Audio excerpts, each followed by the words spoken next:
Welcome to Dungeons and Chickens, the podcast where chickens fight back. Episode 3. Woohoo! Wait, I know what's coming. Great cheer.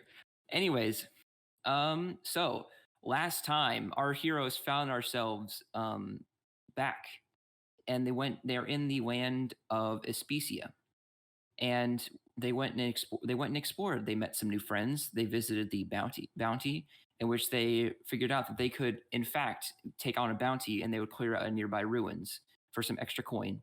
So our heroes, being as brave souls as they are, took on these challenges, and they proceeded to go in and clear it out. They cleared out the front pretty easily, and entering and solving a few puzzles, albeit a bit slowly, but We got there.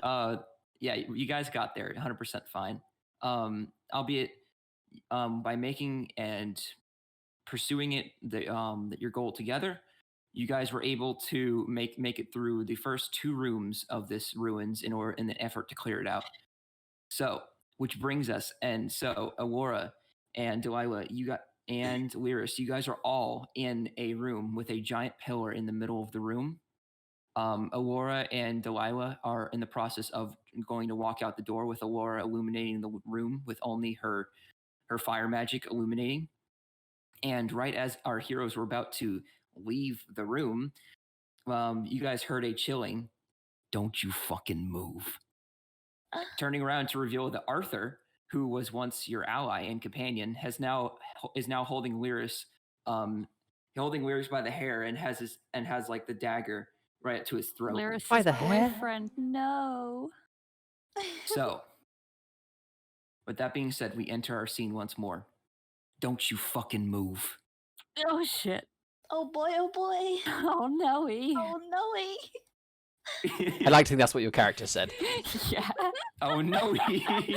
Oh no. Oh fucking heck. Also, for the record, that as I mentioned earlier, this room's a very dark room. You can only barely see it because most of you guys are humans except Aurora. So you guys have a hard time seeing, especially also Arthur, and he's holding Lyris up, but you guys are having difficulty seeing besides what Aurora is illuminating for you guys.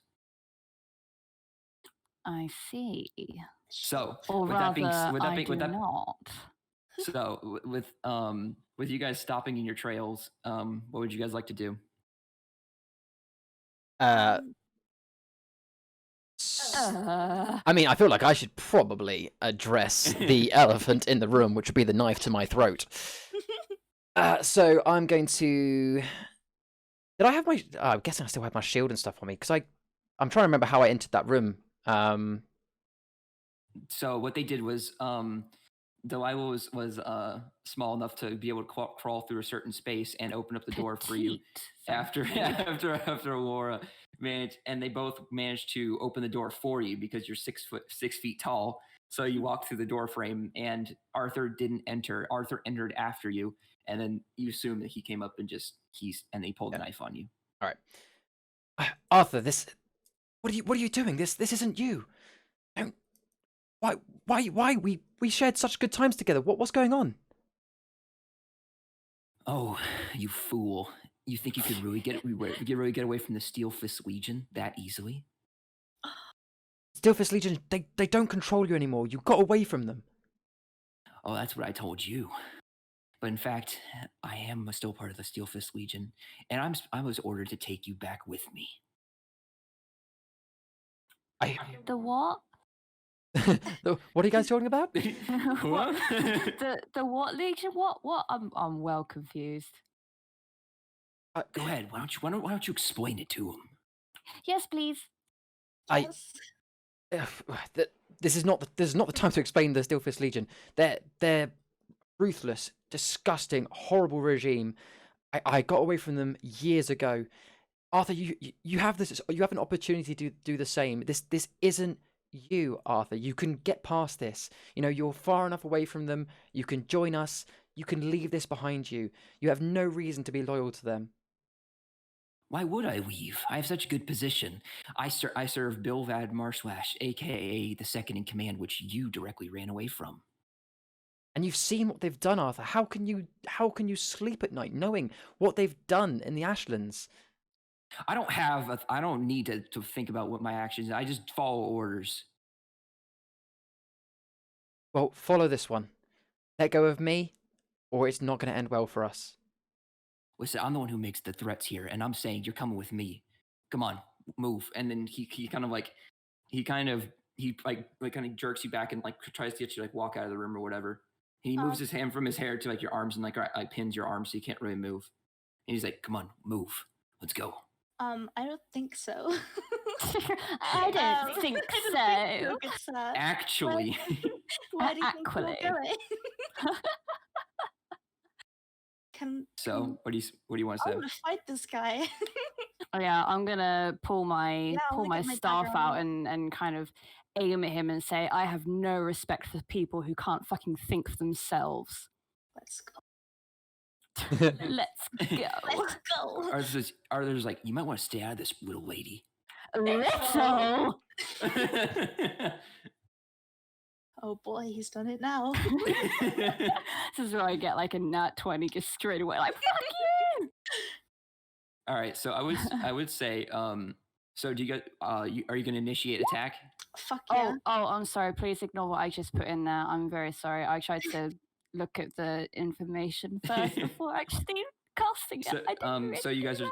do you guys want to start the battle? Yes, or- please. Yeah. All right, so yeah. engage in combat. I'll get us at the battle map. Yep. Do you want us to roll for initiative?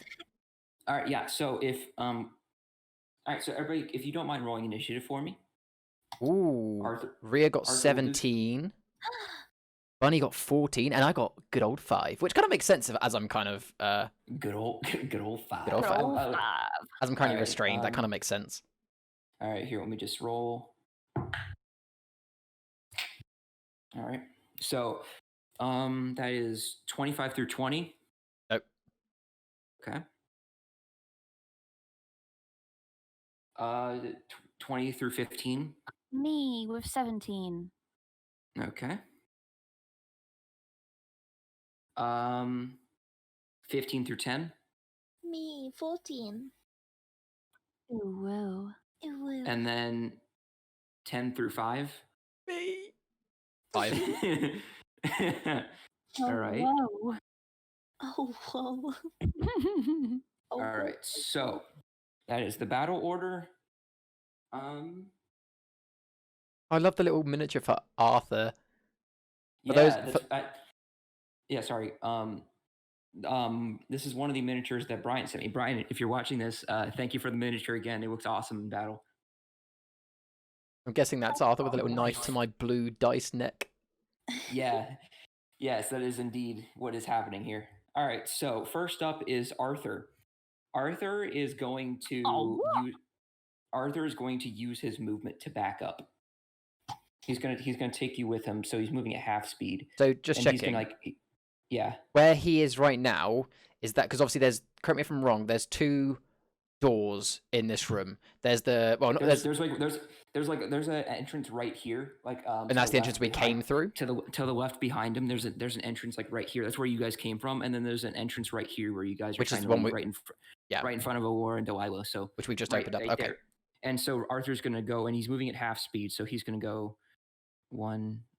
Here, I'm moving him, and then I'm moving you separately. 1. And he's gonna have an issue because he's actually or no, he moved it. He opened door in the middle, so he's gonna go and he's gonna move back 1 space. Okay. How many meters away is and he that? says you're coming with me. All right, so from you guys it's 5, 10, 15, 20, 25, 30. 32 Lyris, 35 to Arthur. Wait, he's got 5 foot long arms holding me? No, I mean he's like right next to you though. But but that's like how long it is on like the map or whatever. Yeah. I mean, fine, they're both like 35 next to you. So yeah, they're both 35 feet away. So that's gonna be the end of his turn. He's not really gonna do anything yet. Oh. So Delilah, it's your turn up next. Oh no. I'll start covering my face By the now. way, this expo marker for those watching, there's a pillar in the middle of the room, and for those watching on YouTube, that is supposed to be the column in the middle that they used to open the door last time. Mm. Okay, well, we're gonna start this off with probably regret. And I'm going As to, all good I'm D&D going- sessions start. exactly. I'm going to cast Eldritch Blast, which, by the way, I'll put it into chat now just for people on YouTube for future reference. I have, because we leveled up, I updated my Eldritch Invocation. I got the Eldritch Spear, which means that when I cast Eldritch Blast, its range is 300 feet now. So it can go further now. Yay. Nice. All right, So I'm going to do try you and want cast Eldritch Blast. Do you want to move? It's kind of like at a bad angle. Just wanted to let you know. Like it's a bit harder to see. You might want to. Will I be able to move and cast? Yeah. Yeah, you can move there and then cast if you want. Oh, yeah, I'll do that then. Hey, bruv. All right. All right, so go ahead and roll to hit for Eldritch Blast, I got a 9. and then that's plus With my 5. The spell attack bonus is 5, and then my proficiency bonus is 2. The 16. So the total 16. 16. You do hit Arthur. Yeah, first hit of the campaign. Yeah, first hit. First hit. Oh, I have to from roll for Delilah. damage now as well, don't I? Yeah, Delilah, come on, mess him 1d10. up. You can just click it. You could just click it in the attacks and spell casting. Okay, I got that works 5. 5. All right. That's still good. So as you Yes! as you're like, little lady, and then you kind of like move to the side and you cast Eldritch Blast. How do you want to cast it? Like when you look like it. Like what do you want to look like when you cast it? Okay, so it's sort of, oh god, how do I explain this? Okay, so I'm holding my quarterstaff out towards him, and then I kind of or rather, sorry, I have my quarterstaff in my right hand, and I have my left hand kind of outstretched in front of me. And what I do is I twist and I jab my quarterstaff forwards and bring my left hand back. So I put as much energy into the staff as I can, and it shoots out of the end of my quarterstaff. And once you do that, Arthur, who's like, you manage to, while he's holding him, you kind of like, you hit the part of, you hit like his joint that's holding the knife. You hit like his elbow. And he's like, oh, fuck. And he's kind of like, oh, okay. And he kind of like moves. He puts the knife back on his throat. Though he's like, he says, I'll deal with you in just a second. And he actually, he pulls out. He actually no, he has to do that next turn. So, Aurora, you're up next. Fuck him Okay, up. I want Alora to kind of have like a proud look on her face from Delilah, because like she kind of sees Delilah as like right now, like, you know how Delilah hasn't really hit anybody until now.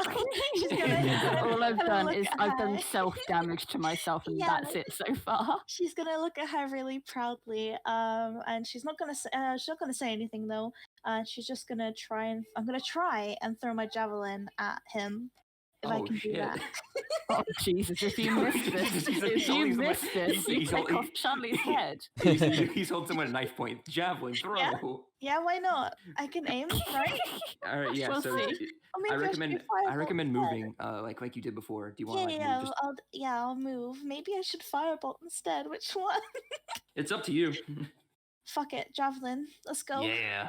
All right. So go ahead. 12. Oh, was that a roll? Oh yeah, that was a roll. Yeah, sorry.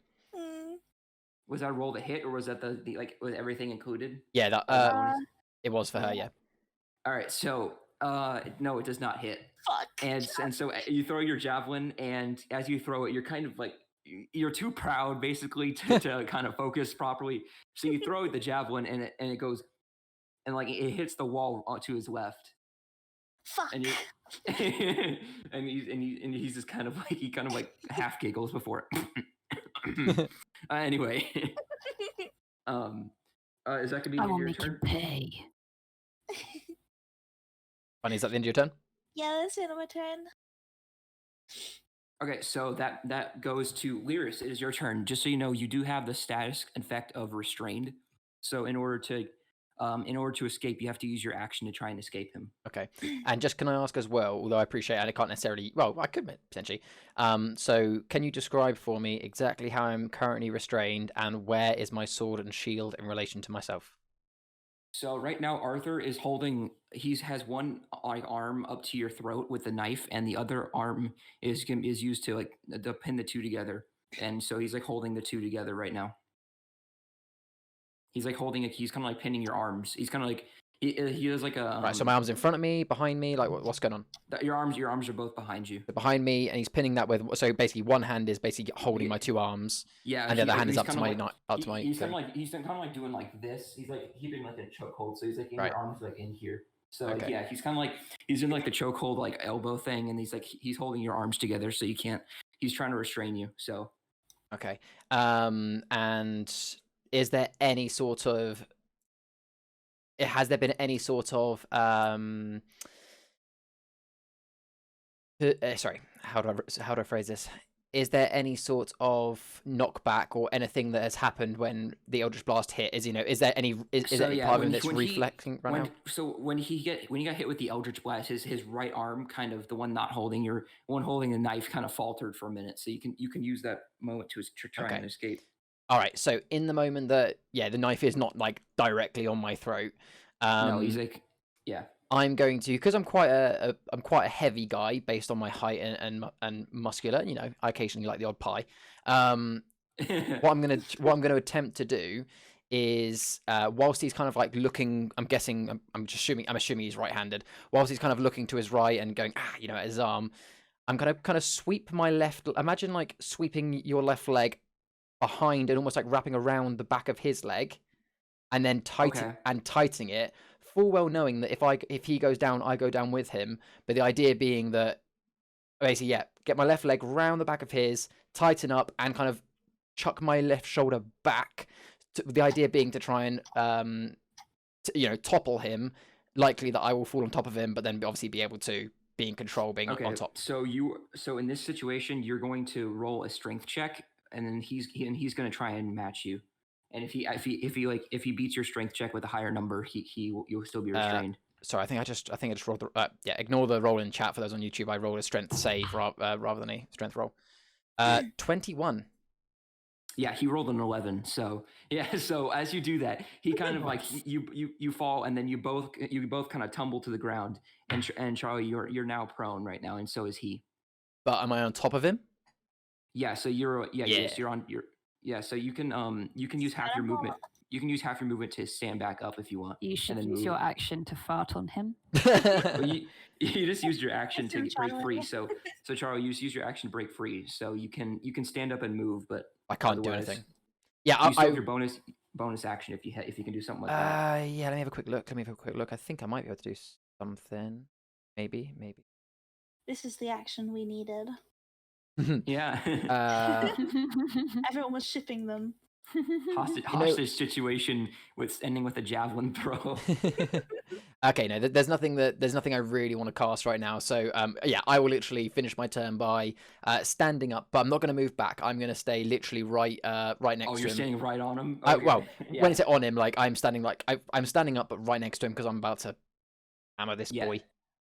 Yeah, so that makes sense. All right. Words. Okay, so that brings us to Arthur again. So he is going to use half of his movement to get back up, and he says, "Why, you whittle?" And then he's going to roll to hit you. He's going to try and stab you with one of his Sealfist Legion daggers. Also, just saying, because I'm not sure you mentioned before, my shield and sword, were they on me still? Yeah, they're on you. They're on you. Cool. All right, so that he is going to roll. That is an 18. 18. Does he have to get more or the same? He has he has to get more. Like it's like greater than or equal to. If he equals your armor class, he hits you. If he gets greater than, it hits you. Yeah, 18. Okay. So he hits, and he's going to do. Okay. 8 points of piercing damage. Oof. Yep. No worries. So he drives. So as he kind of, he's like, "Why, you little?" And he goes and he stabs you right in the side, and you kind of feel the blood like kind of pouring out as this like cold steel metal kind of enters you, and it just kind of it creates a huge puncture wound on your side. So that's going to be the end of his turn. Delilah, I believe you're up next. I am indeed. Let's see. Where am I? I am there. Okay, then. Well, it wouldn't hurt to try another spell, would it? I guess not. Always try. Yeah, well, you know what? I'm gonna take another. I'd like to do a little bit more movement, so like just to kind of get a little bit closer, if that's Okay. So how much do you want to move? Only about as much as I did before. I'm just kind of like when I'm using a spell like this, I imagine Delilah to be quite slow because she's concentrating quite hard. So yeah, she's only moving like very slowly, and I feel like everything else is happening very fast. So yeah. So you move. How many feet do you want to move? Like in what direction? 5 foot per cube, remember? I'll just move like 5 foot in front of me. Okay. So yeah, that's where you are now. Okay, and then I will try Eldritch Blast again. Sounds good. I got a 17 this time, so it's type bonus. That definitely hits. Yay! I'm so happy. Wow, 2 hits in a row as well. This is my time. This is my time. And then D10, I got a 9. Oh, wow. Oh, wow. Okay. It's all coming up, Delilah. All right, so that is that. And so you make the same motions and summon the same spell as last time, and then and as your eyes go purple once more, and Aurora, you notice this the most. Lyris, you're still focused on Arthur, so you're kind of like concerned with that. But Aurora, you once again see that her eyes went purple as she cast her spell again, which as a user of magic, it kind of intrigues you just a little bit. Ooh. So you use Eldritch Blast, and as he like stabs Lyris right in the side, you just see that I can't be understated, like the Eldritch Blast like knocks him on his ass, like it just hits him right in the chest, and he just goes boom, and like he like hits the wall, but he like, I mean there's a door here, but like he goes and he hits the ground, he like skids for a little bit, but then he gets back and goes towards you or whatever. So but yeah, no, he gets knocked off of his ass and he just skids for a little bit. Nice. And so, Delilah, is that gonna be the end of your turn? I'll probably shout something like "fuck you, tall man" or something, and then that'll be it. All right. If that's the end of your turn, then Aurora, you are up next. Okay. Frick. I feel like I've been using like my daggers a lot. I feel like I haven't really been using my magic. So, I kind of want to cast Firebolt at him. Okay. If hopefully it hits. Okay, I got an 18. Yes, that hits. Okay, cool. And then 9. Nice. Okay, so as you go and you cast Firebolt, what usually was illuminating the room before, now it becomes like a little bit more, like it becomes a lot brighter as it kind of grows in energy, and you sling this Firebolt right at him, and you go, and it seems to like right as he like gets back up, he gets hit with the Firebolt again, and he kind of like hits the ground again, and he takes a significant amount of damage from that one as well. Grr. Yeah, I don't really want to say much, I guess. I'm just glad that I hit it. Alrighty. Go grr. All right, so that gonna be the end of your turn? Do you want to move or anything like that? No, that's everything. I think I'm okay there. Okay, Lyris, it is your turn again. Okay, so is he? I mean, he's still standing up, isn't he? Yeah, he got back up. Okay. Actually, I would say at this point, because I did say he got knocked back. So yes, he is prone currently. So melee attacks get advantage against him. Okay. So I am going to draw my long. Yeah, I'm going to draw my. So if he's currently on the floor, I'm going to draw my longswords. Keep it kind of facing down. So I say again because I did it like 2 episodes ago, as if people still remember that. Yeah, I'm gonna be holding it down, and I'm literally just gonna be going right over my shoulder down, as if I'm gonna be going to stab for the throat. Yeah, you're gonna cleave him. Okay. Yeah. All right. So go ahead and roll to hit then. 23. Yeah, you hit. That's not a critical hit, is it? No. No. All right. So go ahead and roll for damage. So right as I swing this down, I stop it millimeters away from his neck. Arthur, this is your last chance. This would be a waste of a life. This legion is not you. You have an opportunity to leave. Do not take my mercy as weakness. This is the last chance I can give you. I'm not doing this for what I want. I'm doing this for my orders. I follow what they say. I always have, and I always You don't will. have to. I did that once, and I got away. So can you. You do not have to follow these orders. Look at yourself, Arthur. This is not who you are. This is not who you have to be. Stop being a mindless drone and start thinking for yourself. Really think what they've done. You really want to be part of this, or do you want to be a part of something better? And so as you finish that sentence, 1 second. Could I roll persuasion? I've got really good persuasion. Yeah, actually roll persuasion for me if you don't mind. Oh, I didn't end up being that good. 12. I got plus 5. I got plus 5 to it. It's a good speech to your friends. But for Arthur, it doesn't really seem to hit the same kind of mark. Fuck. And I could have killed him. So, and as you do that, he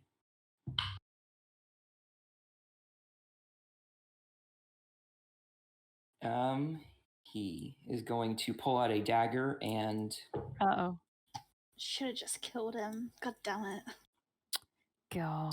7 points of piercing damage. That's fine. Just purely for alternative universe. If I had have attacked him, it would have been. Hold up. 7 damage. And ironically, he did 7 damage to me. Yep, that's fine. Yeah, 7 damage taken off. So as you do that, you kind of hear him about how much health do you have left, if you don't mind me asking. 5. Okay, so as you do that, he goes and he says, like, he brings out his dagger and he stabs you right in like it goes like through the breastplate and it kind of like pierces like your chest. And he's like, "That was your choice to leave, not mine. You assume I have a choice here." And then he kind of goes. He gets up and he runs. He's used half of his movement, so he's 5, 10, 15. There. He's like on his way. He's like right about to leave. Oh, Rhea, you can so hit that. If Freddy's still in your vision, your Eldritch Blast can reach that range now. Maybe. It is Rhea's turn now, isn't it? Because that was the end of my turn. Yes, it's Delilah's turn. All right. The shot that actually counts now, right? We'll see what I can hit there. I'll Let's go again with Eldritch Blast. Oh, D100. Yes, let's do that. I got a 13. Plus your 7. So plus 7, that's 20. You hit. Yes! Fuck you, Arthur. Sorry. 3 in a row. All right, come on. Damage. 3. 3. Okay. So as you go and you shoot and you cast Eldritch Blast once more, the force damage, it leaves your staff and it comes out of your staff, right? Like the spell. Yes. Yeah. Okay. Like Yeah. towards So the top of it. Yeah. So the spell comes out of your staff and hits him right in the back, and he just keeps running. Kill him. Prick. I want to kill him. You need to get your javelin. Aurora, you're up next. Unless Rhea wants to move. Yeah, and Daria, do you want to move or do anything like that? I mean, you can hit from 300 feet, but.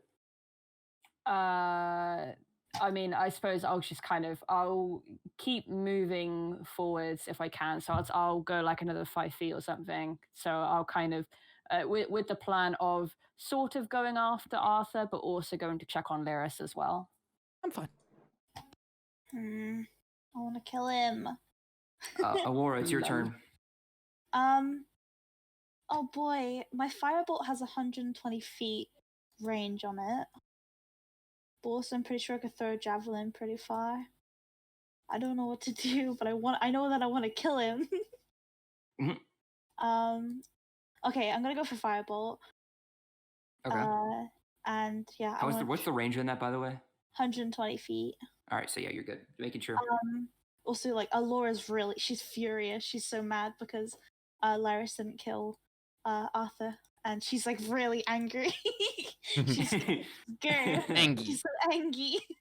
So hopefully I can hit this, please. Okay, I rolled 16. You hit. Roll damage. You girls are on 7. fire. So Actually, I think you'll find that damage? Arthur is on 7 fire, damage, yeah. Charlie. Okay, so doing 7 damage, you hit him with firebolt, and he's like, that one seems to do a lot. It's like he's got the end of his marker. You kind of see like when you hit him, like flames hit, but then you see like blood kind of fall on the floor as he's like running around. He's like, at this point, he's like hobbling out. He's and he's like in the process of like running away. And he's still going, but he looks in bad condition. Is that gonna be the end of your turn? Do you want to like do you want to move? Can I like? I don't know how close I can get to him, but can I move my character as close as I can to? All right. So what's your movement speed? I don't know how to check that. It should be on your character sheet, like Oh, it's like the 30. front page. 30. Okay. 5, 10, 15, 20, 25, 30. There. You can get there. Nice. Aliris, it's your turn. All right. I double checking. Lay on hands. That would be my entire turn, wouldn't it? That's an action. Yes. I mean, does it say bonus action or does it say action? It doesn't say either. In fact, let me just put it in the chat. I believe it's an action. I don't think it's a bonus action. Fair enough. In which case, I won't be healing myself this turn. Okay. I'm going to stand up. Wait, well, I'm guessing I was kind of a bit hunched over from the fact I've been stabbed twice now. I'm kind of going to. He hit you in the breastplate, so you're kind of a bit limpy. Yeah, a bit limpy. So I'm gonna kind of stand up, take a deep breath, and I'm going to take the light hammer from my right waist.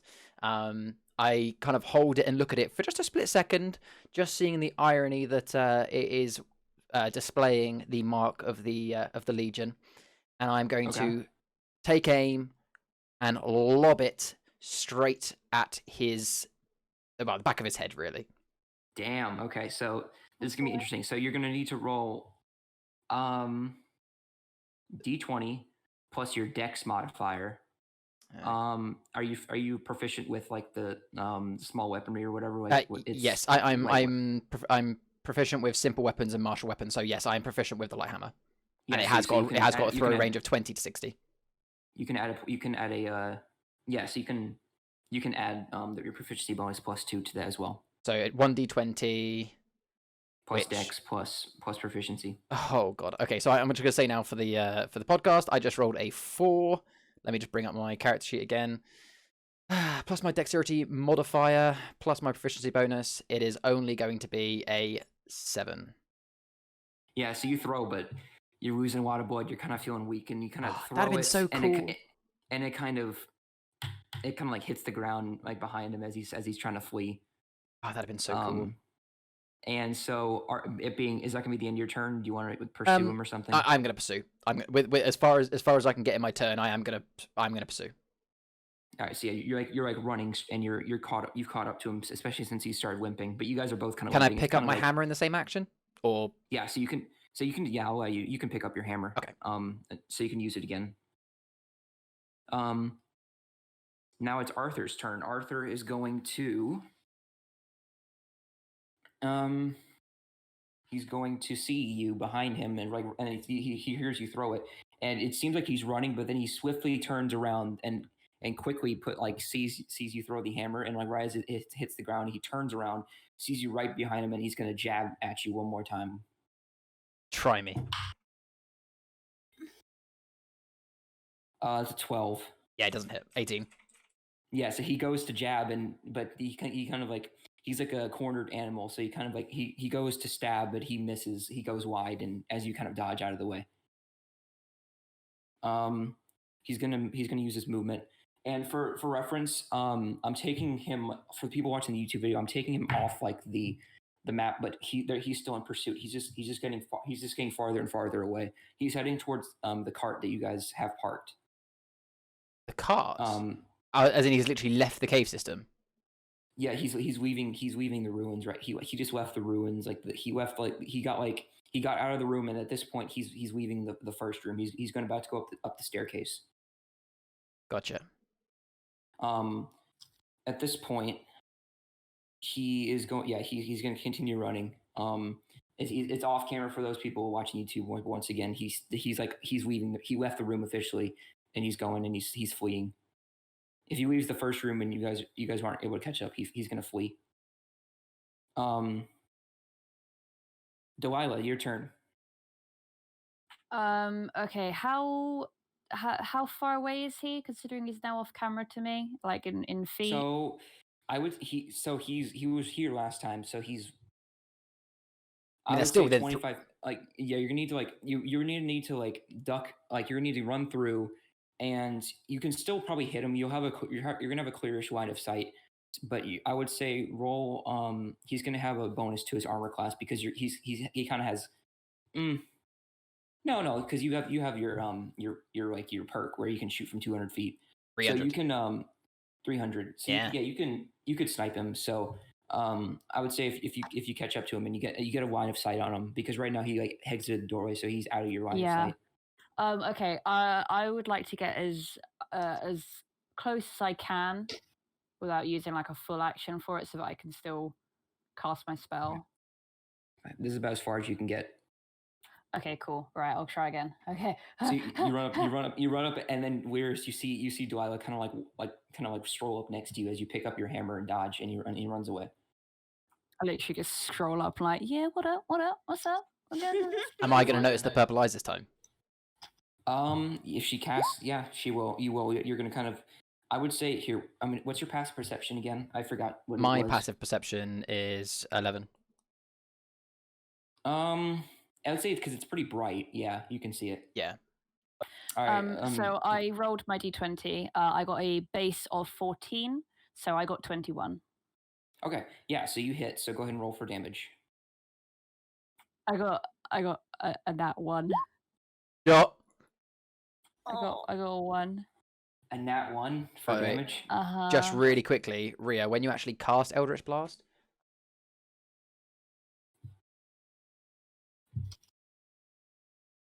Ignore me. I'm being dumb with roll 20. Carry on. Okay. All right, so you hit him. He's still going. he's sake. Yeah, he's still running. It hit him, but it kind of more skimmed his person rather than actually impact him fully. God damn it. Aurora, your turn.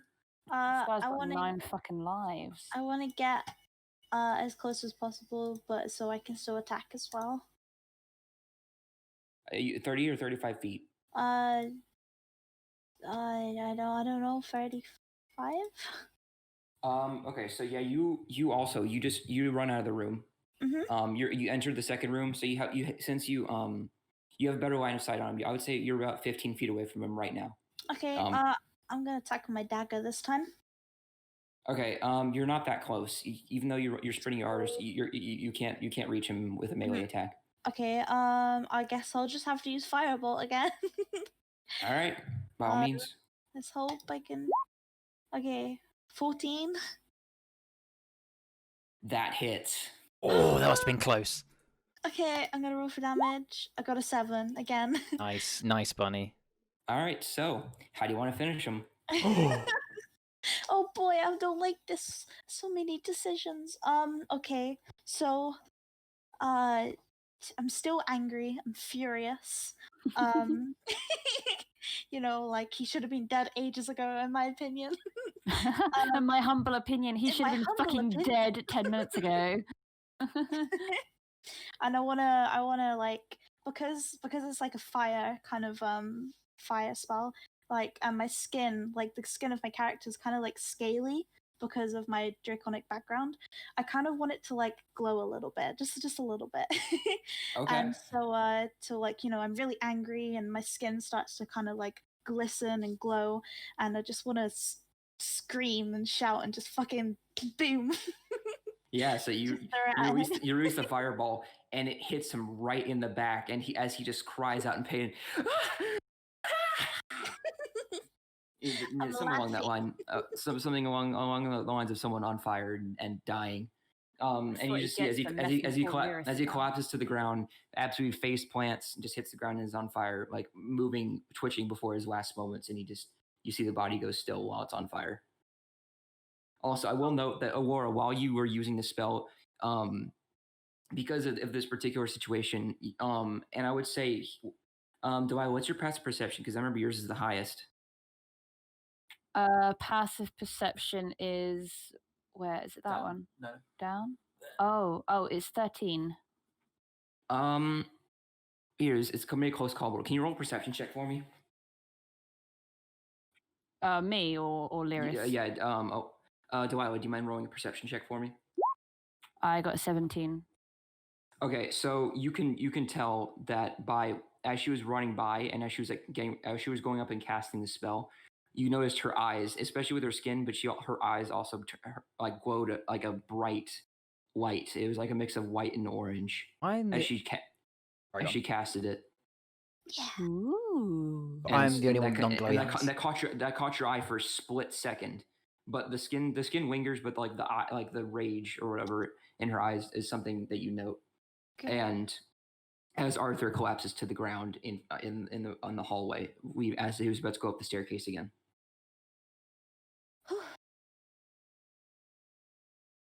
Okay.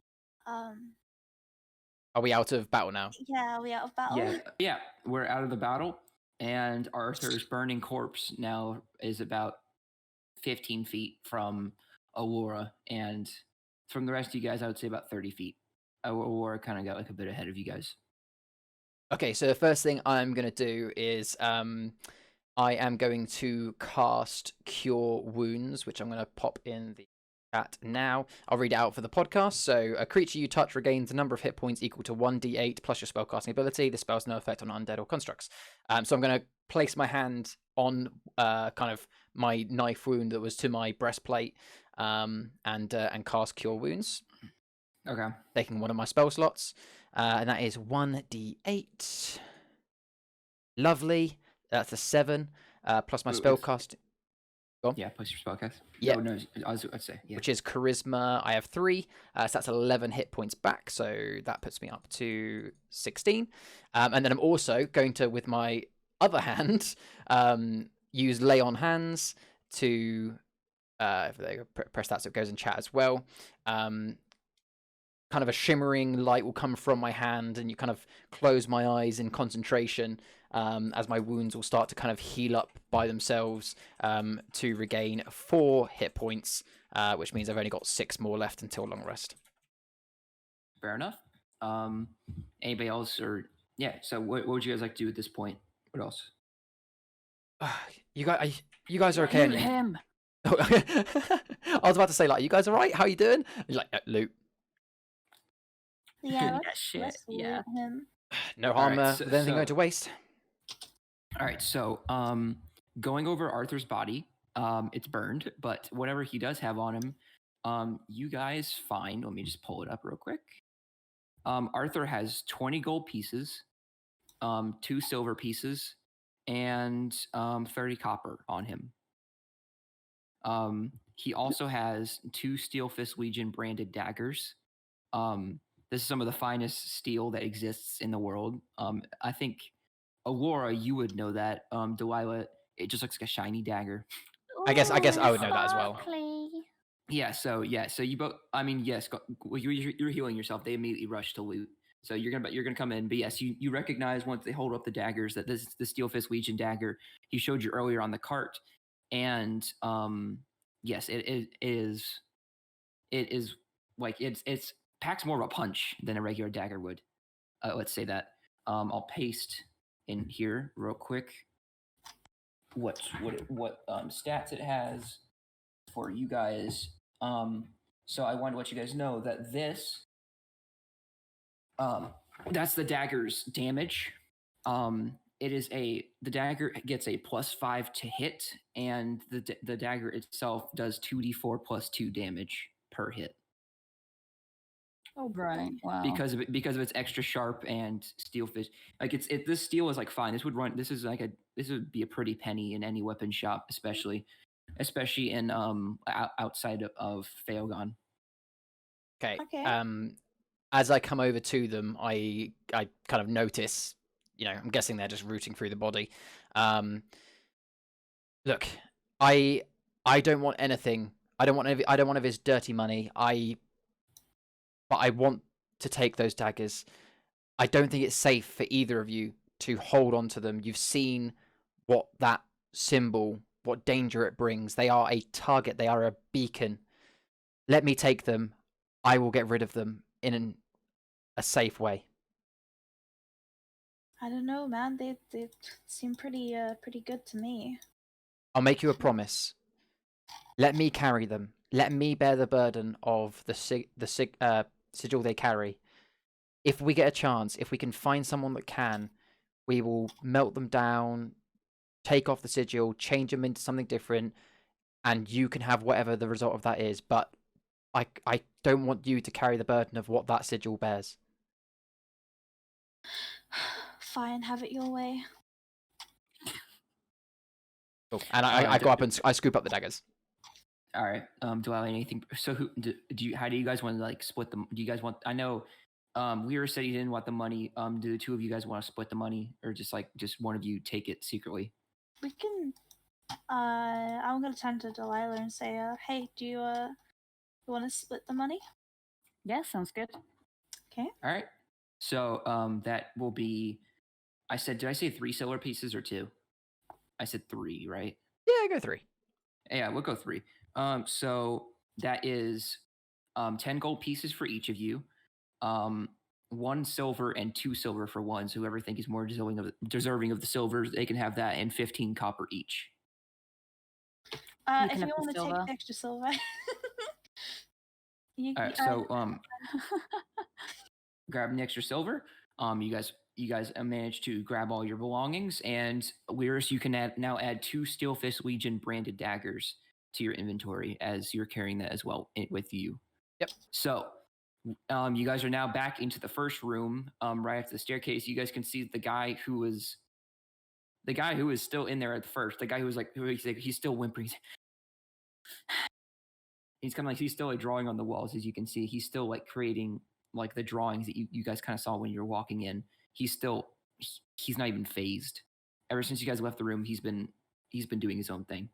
He is all shades of fucked up. Okay, so you guys, you okay? You didn't take any hits there at all? Nah, No, we're far good. away. Okay. 30. Oh wait, It's 15 copper. Oh, I said 25. Thank you. Look, we still haven't found that guy we saw earlier. We've dealt with Arthur, but we still need to find that guy that was dragged down here. And going back to what I said before, I can't walk out of here without at least trying to find him. We've opened another entrance through that doorway. We should go we should go deeper. We're okay.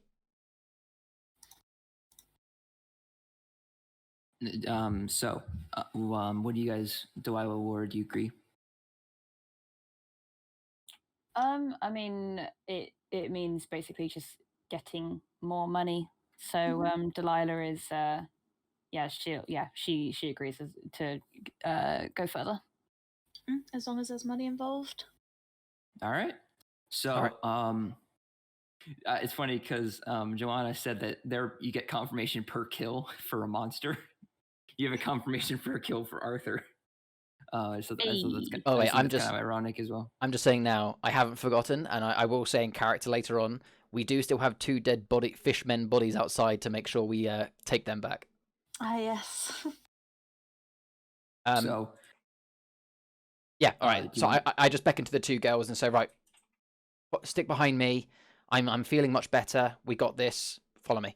And I head back into that room with the pillar. Just so you know, even though you did heal up your wound, there is still kind of a puncture wound in your armor at one particular spot. Particular spot, because although armor is really useful for a lot of things, Failgun Steel is not something you want to mess with, and that's why it does extra damage. But it can also partly pierce through armor, iron or steel or otherwise.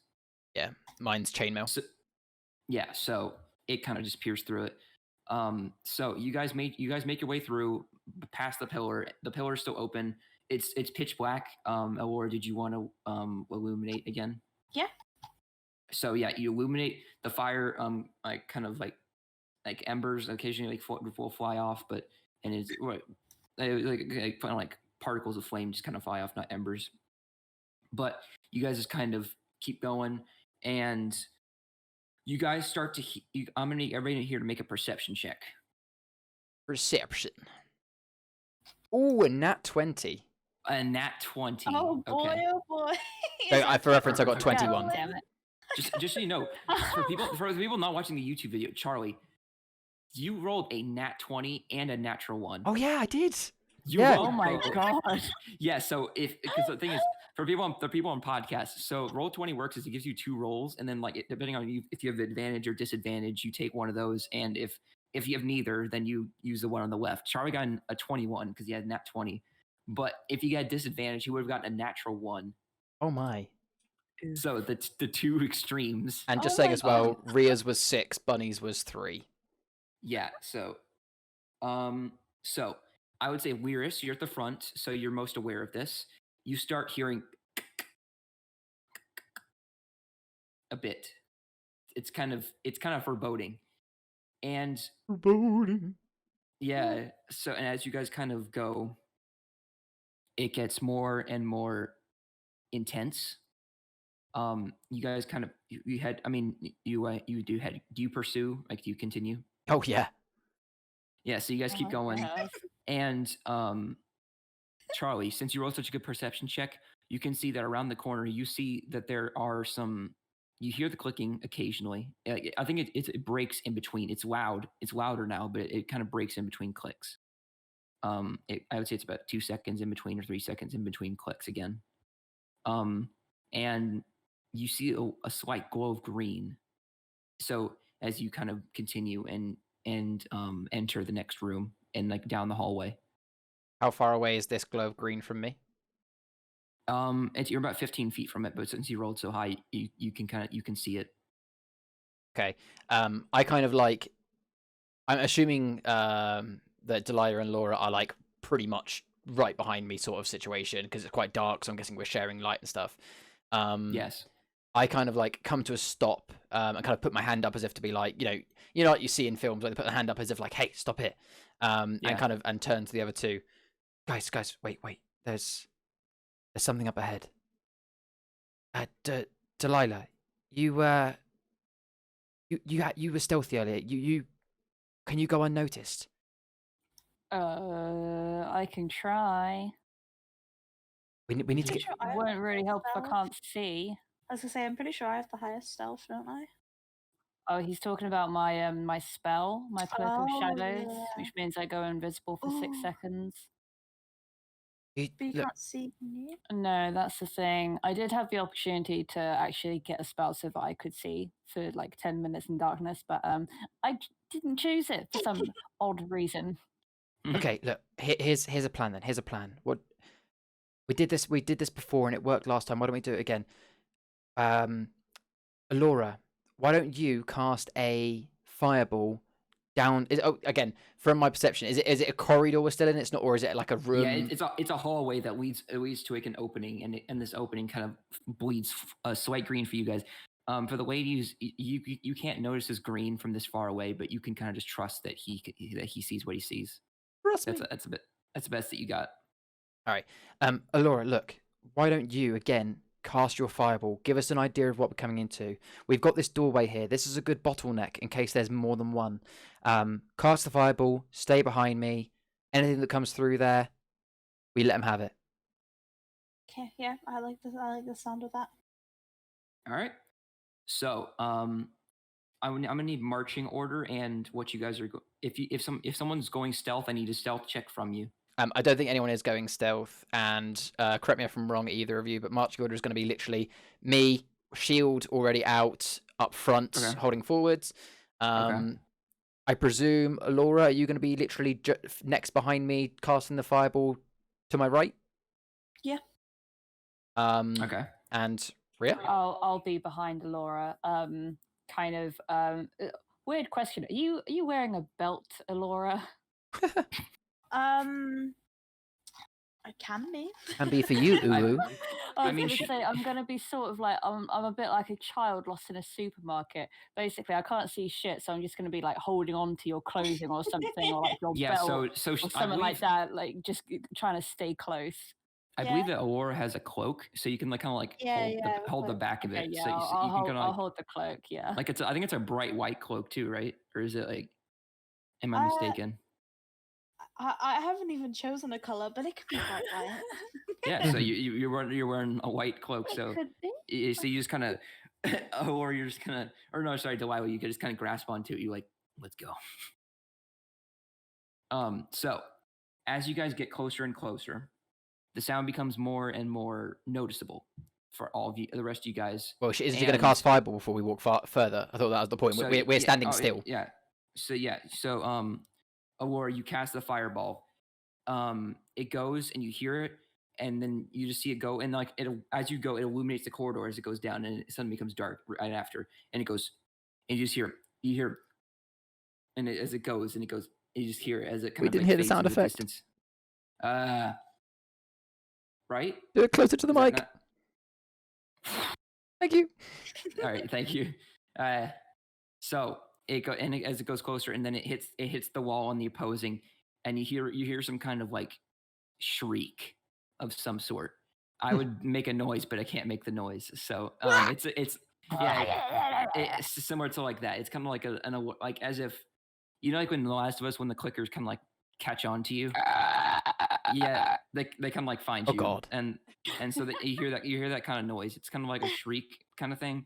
But nothing seems to come after you. Okay, did we see, like, as the light went through, did we see any of them? Did we like nothing see changed? Okay. Nothing changed in front of you or in the room, for what you can tell.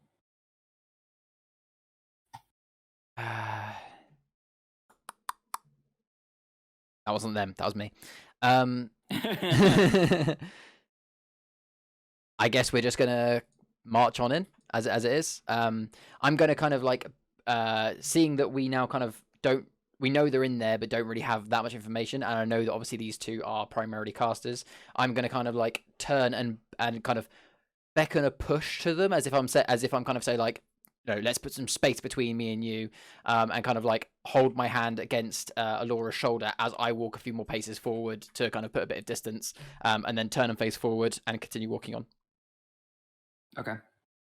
And as you do so, you push forward, with light illuminating, and as you start to push forward, it gets the green.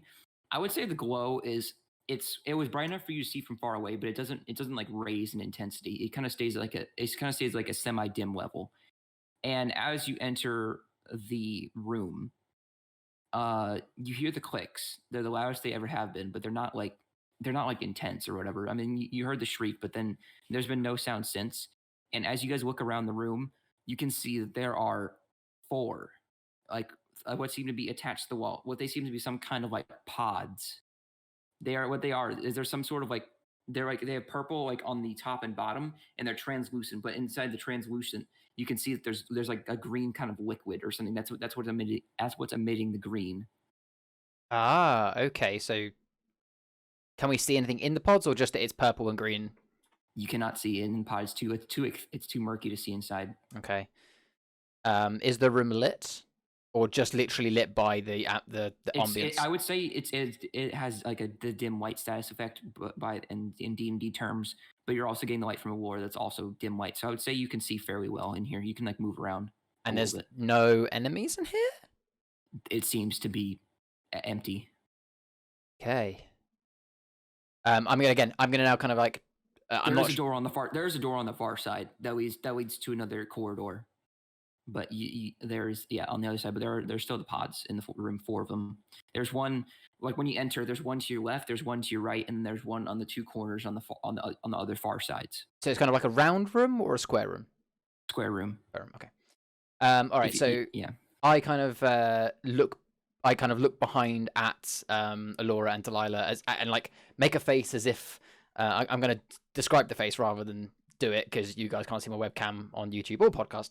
But I'm kind of look back at them as if to be like I've just never seen this before, as if like almost a confused face of have you seen this before? Baffled. Baffled. There we go. I just shrug back. I'm like, I don't know what the fuck's going on. I'm here for the ride, man. I've never fucking seen sand before. What do you think I'm doing here? By the way, how loud do you guys talk? I'm just wondering. It's like that's not like a question for me to like the enemies. I'm just wondering how loud you're talking. I mean, up until literally walking into this room, it was a regular speaking level. No, actually the opposite. As we were creeping up to this room, my talking would have been relatively hush because I've seen something green and it could be an enemy, so I was sneaking up. But now but I'll say now that for the rest of my talking in this room, I'll be talking at normal level because at this point I don't think there's anyone around me. But you know what? As I walk into the room, can I cast Divine Sense? It says, so the presence of strong evil registers on your senses like a noxious odor, like powerful good rings. I'll let you read it if you want, but yeah, I cast Divine Sense. So with your Divine Sense, you kind of,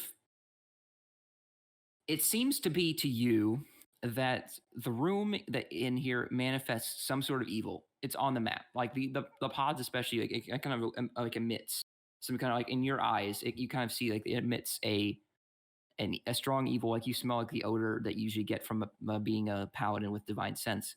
You get that you kind of smell a bit of a noxious odor, but you can tell this isn't like it's not pure evil. If anything, it's like it's kind of it's strong evil, but it's not like that intense. It's kind of like it's evil, but it's not like an intentional evil where it's not like intense. It's not like you're like looking at Satan or something. Like you can tell it's kind of like it's evil. It has evil intent, but it's not like fully evil or something like that. It's like it's like it's like 75%. All right, I'm gonna kind of like slowly walk up to one of these pods and kind of, because you said, like I said, it's quite murky. I'm not sure at this time whether it's murky because of the liquid or whatever's inside, or whether it's from the glass being dirty. So I'm going to kind of go up and with my the leather on my arm, I'm kind of going to rub one of the canisters to see if I can see inside any. Just better. So you know, it's not like glass or anything. It's okay. It's like a membrane kind of thing. It's like if you punched it, it wouldn't like break it. It would like absorb your punch and it would kind of like move with it, as if like you're punching a if you're punching maybe kind of like a balloon. Yeah, if you're punching like a balloon kind of thing, it doesn't like immediately break. It's like kind of like it like ricochets and it'll kind of like you'll absorb your energy. It won't break. Okay. So it's okay. So in which case, what I do is rather than, because I was thinking like a pod. Yeah. Rather I was thinking like Futurama, like cryo freeze. Rather than that, in which case I kind of put my hand gently against the membrane and kind of like push slowly as if to like see if there's anything inside. As first off, make an investigation check first. I forgot to ask you. I just make an investigation check first off, or just 15. Okay, so I would say you can tell that there's something in this. There's a life form that's in this that you can tell that has like combined with your sense and combined with like what you can tell from the water. There is something in here, and that it is something like that does not have good intent. It does not have good intent. It does not. But like it's evil kind of thing. Okay. And you kind of push, and you push, and you see the liquid kind of like diffuses around the pod as like you kind of push more towards it. And as you push, you feel something rigid, as if like it's like something like harsh, and it's like a rough skin kind of thing. Okay. That's all you can. That's all you can really get. And then like you move your hand around, and it's kind of like you feel something. It's smooth, but then like the lower you go down, it's rough. But then it's like smooth or whatever. It's like you kind of like move it around. So I'm going to turn to Delilah and Laura at this point. Is this where they're coming from? Is these fish-like creatures? Is this where they're being born, or? Wait, you're telling me that the fishmen don't come from the sea? Haha, I like your moxie. No, but wouldn't they? Isn't that where fish are in water? I mean, have you ever seen one of these fishermen before in the ocean? I've never seen a fish before. You're missing out. It's good cuisine. I've eaten it, but I've never seen one alive. Well, look, there's something in these that I think it might be more of them, but God, what is breed ground? Do you want to do anything with these, or should we just carry on? I mean, I'm not touching that. If we found the source of where these creatures are coming from, then surely we should do something about it. It kind of just reminds me of a breeding ground. But what if these things, I can't really get into it fully now, but like, where I came from, I was trained to do horrible things. How do we murdery people? Yeah, basically. Like, how do we know that if this thing behind this green membrane is, if it's not actually being controlled, it might actually, it might be good. We can't. Yeah, I can't just kill it like this. But should we just move on? I thought you sensed evil in here. Yeah. I mean, I do, but not. Well, I didn't tell you that. No, sorry, I wasn't role playing. So you're not aware. Bit. You're not All aware. right. But... Sorry, I wasn't role playing that bit. I'm sorry. My kind of out of character. My thought being like, I sense evil in the sense of this is an evil place. It's clearly one of the creatures inside, rather than My original thought when I came in was, I wonder whether like they are taking humans. Oh, the penny is dropped. What if they are taking people and converting them to fish people? And what if in these pods is one of these, it's someone in the process of being converted? All right, I say we open them up. Yeah, I say we open it up. I don't think I could. You said that in character, right? You said you were thinking out. You like say all that out loud, like this is your thinking process. Or Yeah. I kind of wasn't putting on a voice, or wasn't like speaking exactly, but yes, in my character, I kind of say how I think this might be some form of transformation process, and I think whatever's in here, if we get it out, we can find out for certain. And worst case scenario, if it's a fish guy and they're not friendly, then we stabby stab. Let's open it up. Let's do it. All right. So who wants to open it up? As I'm there, I will do it. I will take out. I'm not touching that shit. I will take out one of the Legion daggers, only because I know for a fact it's the sharpest thing I own. It's small, and I'm not going to do it directly from the middle in case there's something there. I'm going to kind of do it from the side, okay, all the way from the top down, almost like, and then like kind of at the bottom and the top, almost like I can then peel it across the side like opening a book. This is making me feel sick. I'm the one doing it.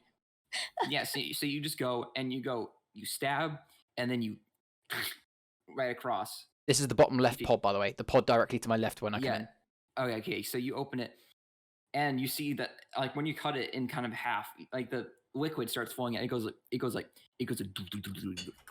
all over the floor or whatever. Glug, glug. And some yeah, like glug glug glug glug glug. And somebody gets on your shoes and stuff like that. It kind of diffuses across the room a little bit. Because it's a big pod. It's about the size. Yeah, it's a big pod, so it's leaking a lot of fluid, and some of it gets on your armor and everything, and it kind of But you open it and you see like kind of like something like falls, like you see like whatever's inside kind of as it slowly drains. You can see a human face, but it is it does not seem to have any features, but as you see, it kind of drains more and more. You can see that both, or like one of his legs has like the scaly features of a one of those fish creatures you encountered, and kind of like falls limp, and it kind of, you can see that it's attached by some sort of like it's attached by something that you can like, it's kind of like with like a vein kind of structure to it. So is it still within the pod, or is it like it's falling still out? within the pod. It's staying suspended, but the liquid is now gone, and it's kind of like laying limp, and it's unconscious, whatever it is. Okay, in character then.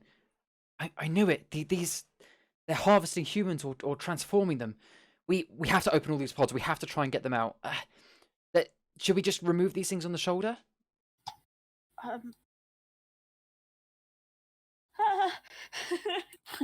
Screw it. We might not have time. I'm doing it. And with that, I take the dagger, and I don't pull the things out. Instead, I get the dagger and go and basically cut the 2 tubes that are going to the shoulders. All right, as you cut the tube, you can see that it's kind of like the tube wasn't as much as like putting something, like attaching something. It was just kind of holding him upright. Okay. So he didn't like slump and hit the thing at the front. It kind of like keeps him attached. It's not like putting anything like liquid in him. It's like, yeah. So once you do that, he kind of like falls limp, and he kind of like falls into like your arms. I catch him. Yeah, you I'll catch him, and he falls into your arms and kind of like face first. You recognize this guy as to be the guy that was dragged in earlier. I knew it. Okay, so I'm gonna kind of like, as I catch him, I'm gonna lower him down onto his back. Guys, this is the guy. This is the guy that we saw earlier coming in. Is he breathing? And like as I do that, I kind of like lower my hand to his neck to see if I can get a pulse. Yeah, actually, funny enough, he is still alive. In fact, the water. Well, actually, I'm not gonna say anything. Yeah, and he's alive. Okay. Holy shit. Is he breathing? Do I notice that? Yeah, I mean, he's breathing. Okay. He's fully he's not conscious. He's unconscious, but he's breathing and he has a pulse. Okay, guys, see if you can get him to wake up. See if he's okay. And then as I say that, like I'm, you know, the opposite of seeing red. Like I'm not seeing red in terms of anger. Seeing blue. Seeing blue. Basically, my instant reaction, my gut instinct is that, you know, there is 3 other people in this room in these pods, potentially changing at a rate that I don't know.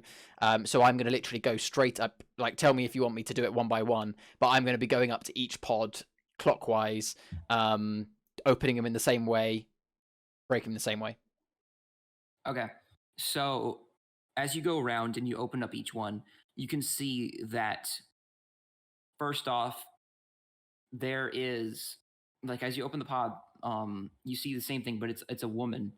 But this time the woman, she's wearing like what seems to be hide armor. And but she is, her arm also has like the scale, but nothing, like her arm and her leg have the scales. But the other half of her body and her face is still unharmed. You go around, you cut open the others, another male, except both of his legs this time have the fish features. And you cut up in the third one, and this one's more messed up. This one has like I should have used this description before, but the fish creatures that, like the humanoid fish creatures that you see before, they kind of have like if you imagine like an anglerfish or whatever, like those like deep undersea ones with like the thing hanging from their face that with like like the deep sea dark ones. Like, like the deep sea dark ones. They look like anglerfish. They're kind of like, they're with like the very sharp teeth. Obviously not the thing at the top of their head that glows, but it has like they have a lot of features of the anglerfish, but they can actually like move their neck and everything. Yeah. And this one has the head of like what seems like an anglerfish in the both one of his arms and then both of his legs. You can't tell if it's male or female. I'm guessing the female and the male. As I go around, I will be checking this. Are they both breathing as well? They're all breathing except the one that's all fish creature. They don't have a pulse. Okay. As I lay down the fish creature one, and kind of notice that there is little to no pulse or anything, I will take out my dagger, and gently bring it to basically the neck of the fish, if he even has a neck. Yeah, he has a neck. And basically a short slice, and kind of quietly say, I'm not sure whether the other 2 can hear me, but quietly say, this is the It's the easy way out, buddy. You've Eh, you won't cause harm to anyone. And as you do that, it kind of like you hear like the blood kind of gurgle, and it kind of like leaves his neck, and as he kind of just it like twitches before it moves, it dies.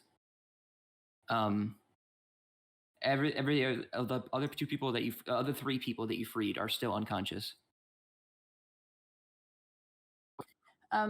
Okay, well, as all of this is happening, Delilah isn't really paying much attention to, saving lives at the minute.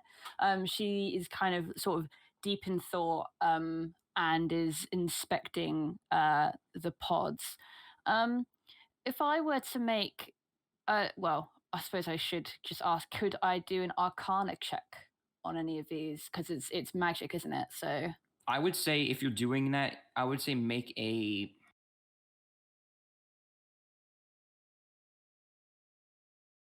This is a tough one. Make a nature check. Even though this isn't like leaves and grass, like our investigating footprints, it is kind of like Biological. It falls in the realm of biology rather than like arcane. I got a 21 on nature. Okay. You recognize you've heard stories somewhere about these fish creatures have recently emerged, and all that you can really gather is that this is where they were taking their victims. But this is the material it's made out of, it's kind of like the seal is a membrane kind of thing, but the actual surrounding enclosure is made of sort of it seems to be twitching, it's kind of it's sort of almost an alive creature kind of thing, but it's nothing like you've ever seen. Okay. That's the best you got. I mean, just urban legends and such. Okay. So I'm going to kind of go over to. Actually, no. So, right. I kind of go back over to, because I'm assuming that I would have been on the other side of the room at this point, getting the other three out. I kind of go back over to Alora and Delilah. Right. Well, look, we came in for this guy. We need to go deeper at some point, but I think our priority is getting these people out. They clearly still are mostly human. We might have a chance of reversing this. I suggest we take what we've got. Let's get these three out of this cave. Get back to our car. Maybe we can get them back to that little place we were before. And I don't know. Maybe we can try and reverse this. We can always come back, fight another day. But let's get these three out. For once, I agree with you. Thank you. Let's get this done with. Deloria? Deloria? Sorry, Delilah. I did that again. Jesus Christ, Charlie. Delilah is still very much kind of deep in thought, and you have to, in order to actually get her to respond to you, you have to kind of say her name and you kind of startle her out of it, and she says, yeah, okay, whatever. Someone's on their phone. Yeah, sure. Yep. Okay. No, yeah. So you guys, these are heavy bodies. So these are heavy bodies. So how do you guys want to? So what I'm going to do is I'm going to notice that of Delilah and Alora. Correct me if I'm wrong. Alora is the smallest. It's very, very close, but I'm pretty certain Alora is the smallest. I'm 4'11". I'm pretty sure I'm the same, actually. Okay, well, what I'm gonna do is I'm gonna take my shield off, and where I have the strap of where we strap onto your arm, I'm going to kind of secure that against the back of I have interest, Drybones. Which one's the lightest of the three people? I would say the woman. The woman is the lightest. Yeah. So what I'm going to do is I'm going to strap her to kind of basically what I'm doing is I'm strapping the shield to the back of this woman, with the idea being that Alora can kind of drag the shield across the floor to transport this body rather than having to lift the female. I'm going to look over to Delilah and be like, look, can you? Which do you reckon you can take one of these? No, not really, but I guess I'm gonna have to try. Look, even if you just have to drag him by his arms, we just need to get them out. We'll get him out to the top, and then I don't mind doing 3 trips back to the cart. I mean, I'll say now, out of roleplay, I have 0 strength. By the way, literally, I have Okay. So I have you're no modifiers 10? on strength whatsoever. Yeah, I'm 10. Okay, so Okay. just so you know, 10 in D&D standards is like your average. Like you're about like if you have anything like a modifier like plus, it means you're above average compared to the average for a Right. human. You have like around the average strength of a human right now. Oh, okay. So like you Oh, can, but like not like you're not swole, but you're kind of like you can move things a Yeah. little bit. Okay. But it's gonna be difficult with like a 150-pound half fish person, Okay. Well, look, if you half fan. why don't you try? If you can't lift them, then plan B. Why don't you two like stay here and just it shouldn't take me long to carry all 3 up. I don't mind making 3 trips. If you guys stand guard and protect and investigate, which would you prefer? I reckon I could probably take this body with the shield. Yeah. What about yourself, Delilah? I'll just try my best. Okay. So I Okay, guess we'll all so take the bodies. I need everybody to make a strength check. Oh dear. 20 for me. Oh, Rhea, that was your 11 for me. no, Rhea, that was your strength Oh, save. what the So fuck? on the left-hand side, because I did the same thing earlier. Not where you clicked there, but on the left. There you go. You got Well, it. I got a 9. Got 17. Okay. So Lyris, you have no issue. You're able to just like swing one over the back. You stand up. You carry him out. Nice. Simple enough. When it comes to Aurora, you pick up the body and Well, she's dragging it from the shield. You don't Okay. pick up the body. You don't pick up the body. You kind of like drag it with the shield that Lyris supplied to you, and you kind of drag it across the ground, going upstairs and moving across the hallways and such. Mhm. Delilah, you can manage to drag it like a little bit. I would say that you're able to drag it, but you're obviously the slowest, but you're able to drag it with a bit of huffing and puffing, especially up the stairs. Oh, I am definitely swearing under my breath and cursing out Lyris at the minute. Mhm. I just imagine Saul the crow flying in, getting his claws and like flapping, like trying to help. Yeah, literally. He's trying his best. I'm just muttering under my breath, like, haven't fucking left my home ever. Wasn't allowed to exercise. You fucking kidding me? I have to fucking carry this thing all the way up these stairs. Fuck it, for God. So you're able to, and once you like leave the ruins or whatever, and like you're like dragging him through the sand, Saul kind of comes over and kind of like lands in the body and just kind of like looks at you, and he kind of looks at you sideways and just kind of like it looks at you, Delilah. Are you going to help or not, Saul? And he just kind of like pecks the body, and he like pecks their face. Oh, yes, very helpful. Thank you, bird brain. Otherwise, I would say you guys make it to your cart. So Oh, wait, okay, all the way to the cart. you make your way up. I would say it takes you guys, especially Delilah. It takes you guys about 30 minutes. I would say for Lyris it takes you about 10 minutes. Aurora about 15 to 20. Delilah 30 minutes. In that time, like in the time that I got to the cart, can I have walked back to the entrance of the cave, which theoretically, thinking of the distances, I'd reckon it would be when Delilah would be coming out, and take... Oh, actually, let me remind myself. We must have a trophy of the fishman. Oh, actually, no. Okay, so can I drag... There was 2 fisherman bodies outside the cave. I'm presuming they were still there. There's no... For whatever mysterious reason, they haven't gone. So considering that I got there in 10 minutes and Rhea got there in 30, can I in that time have also gone back to the entrance of the cave, taken one of the people that we killed and dragged back to the so cart? you're able to drag it easily enough. You go and you drag the 2 Foley fans back to the cart as well. Okay, so we've got 5 bodies. Jesus Christ. Cool. Right, guys. Let's what time of day is it roughly? You guys entered the ruins at nighttime. So I would say now it's going about like, if you had to guess, the sun's passed a while ago, so it's gonna be like maybe like 1 or 2 in the morning. Maybe So it's still like right in the middle of the night. yeah, like you guys entered at like 11 o'clock. You guys are coming out at about like 2, like maybe like 1, yeah, like 1 or 2 o'clock. Right. Well, we need to get back to what was her name? I've written it down in my memory here. Jelana? Jelana's. We need to get back to Jelana soon. But look, we need to get some rest. I appreciate you had your short rest earlier. Should we make our way back now in the dead of night, or should we nap until the morning and go from there? Personally, I think we should take a rest.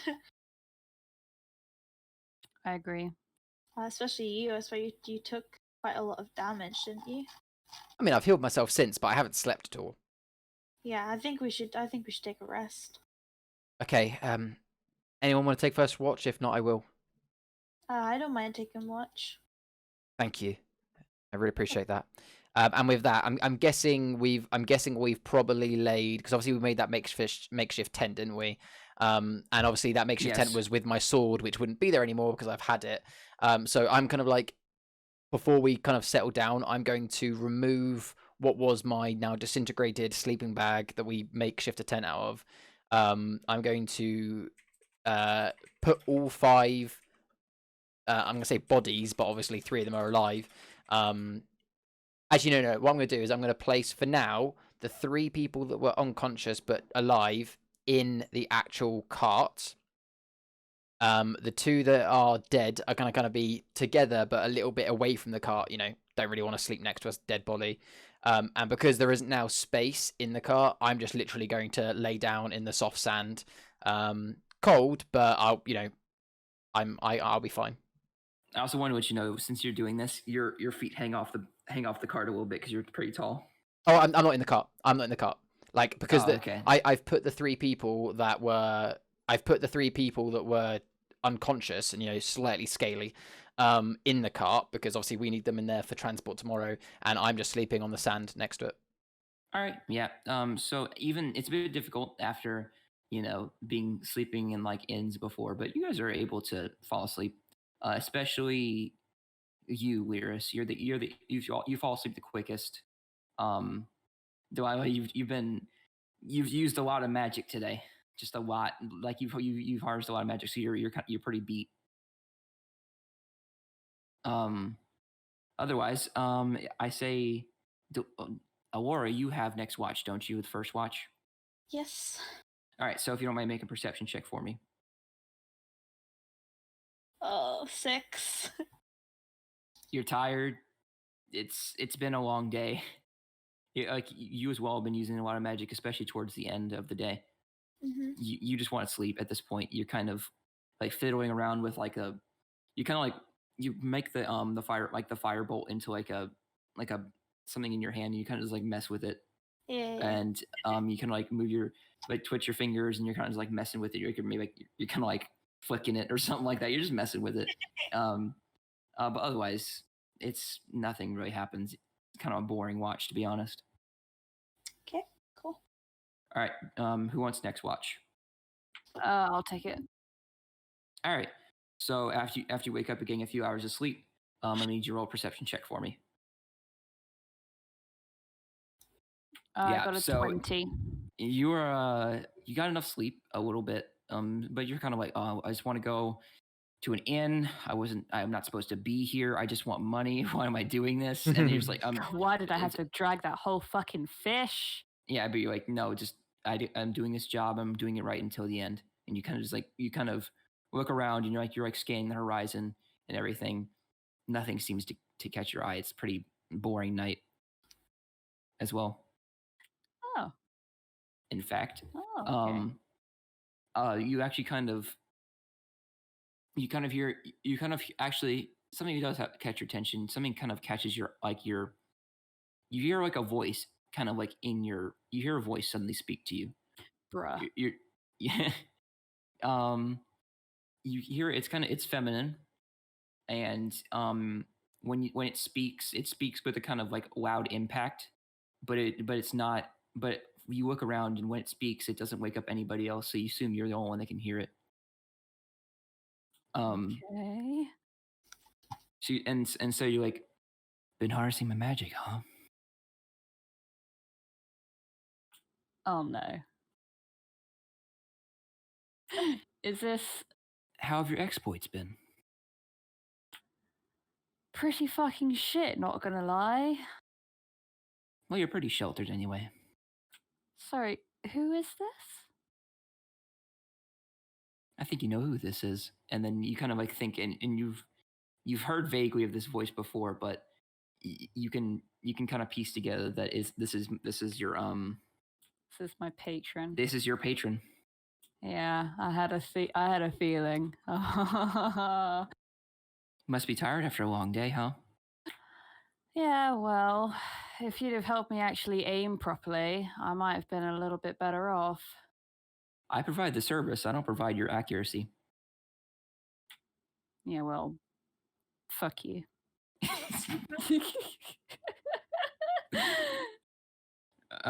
She kind of you hear kind of like an under chuckle, and she says, "Don't get yourself killed, okay?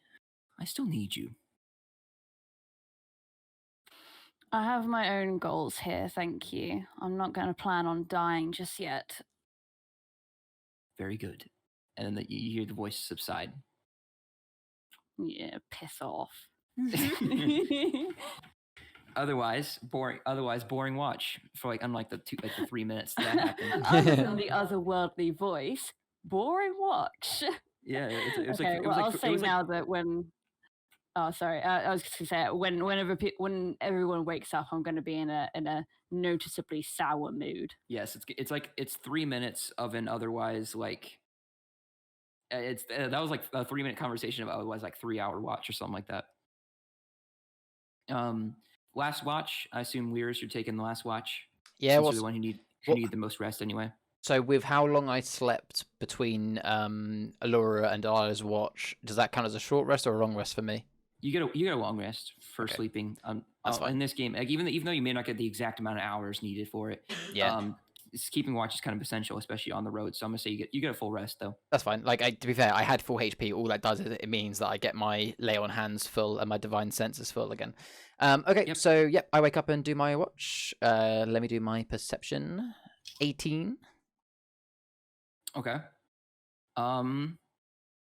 You watch the sunrise. It's very pretty. Oh. Otherwise, Can I shed you're it? kind of like you're kind of looking over at like all the friends you've made and everything. You're kind of just like, this has been good. And otherwise, you watch the sunrise peacefully. Can I kind of like be doing it whilst kind of, I don't want to use the word fondling, but that's the first word that came to mind. Whilst I'm kind of like holding the dagger delicately in my hand, kind of like spinning it around. I'm just making like, you know, a lot of my past has been brought back with today's encounter. So I'm kind of like, yeah, just enjoying the sunset, but also trying to not have too many flashbacks. Occasionally, like you'll twitch and wince. You'll be like, it's in the past. Okay, it's in the past. Yeah. You'll kind of like twitch and like wince and just be like, this is. You get uncomfortable at points, but then you're kind of like snap out of it before sheathing the dagger before your shift is done. But yeah, otherwise I just I keep watch. All right, so morning comes bright and early. I would say you guys are pretty tired, and you went to sleep around 3 o'clock. But I would say it's about 10 o'clock, maybe 11 o'clock, approaching midday. What would you guys like to do with this fresh start? So I'm not going to say it in character, but what I would presume we're going to be doing is taking the 3, not prisoners of war, because that's the wrong phrase, but we'll be taking the 3 people that we've rescued, plus the 2 dead bodies as trophies, loaded in the cart. Presumably they haven't woken up, and going to start driving back towards down the road, westbound towards Jelana's outpost. Yeah. Everybody agrees? Yeah. All right. Mhm. So you guys then mount the cart again with one less passenger, but what you gain 3 more. Mhm. Um 5 more technically. and, yeah, 5 more. You lost one, but you guys managed to go and you go back. It takes you guys about an hour or two to get to Joanna's bounty once more. And I'll just make it easy for you guys. You guys unload the cart and you guys kind of like drop the bodies in Joanna's bounty. You kind of like now, since it's like more midday and since it's kind of like you notice there are like 2 or 3 people in there. One seems to be a female elf, wearing what seems to be like some sort of robes, and one seems to be a large bearded man wearing like a hood, and he kind of like has like brown eyes, and then they all kind of like shift their attention to you. And Joanna's body's like, Joanna looks at you guys, and she goes, "Oh, so quick." Oh, we didn't really stop to rest, to be honest. And I'm gonna have to be honest with you, July. We haven't cleared out the whole ruins yet. Only a small portion, but we've brought something back. I'm not sure if you've seen anything like this before. Oh, what is it? Well, we don't know for sure yet, but these fish people, I forget what we've been calling them. Fans. Fans. We think from what we've seen, they're collecting humanoids and kind of transforming them into these fish people. We've got 3 people on the cart outside. You know, they still look human, but they've got partly scaled limbs. We managed to interrupt them in the transformation process. They're alive, but they're not awake. We've also got 2 bodies. I'm pretty certain my 2 colleagues are going to want to collect the gold for that. Dear God, what the hell? So how did you come across these creatures? Because nobody else is nobody else come back alive. But how did you find these people? Well, we saw a prisoner of war from being dragged down into these ruins. We followed, and shortly after, we found this room with these 4. I can only really describe them as kind of transformation sort of pods. And when we opened them up, we found them inside. We can only imagine that they've been captured and put in them. We killed a couple of them, the guards outside, but there was no one else on the inside standing guard. So, and we could have gone deeper, but we didn't. We will likely go back, but yeah, I want to know, have you seen this before? Do we know how to reverse this process? That's outside my expertise. What I will do, you two, and they're kind of like, yeah, and yes, and he's kind of like, can you go to the nearest? Can you go to Thessagia and bring these all 3 of these to cleric, and so they can investigate this and let them know that Joanna sent you and that they need immediate medical attention, and see if you can actually and tell them what you just heard right now, and they'll go, what's in it for me? And she's like, I'll pay you, okay?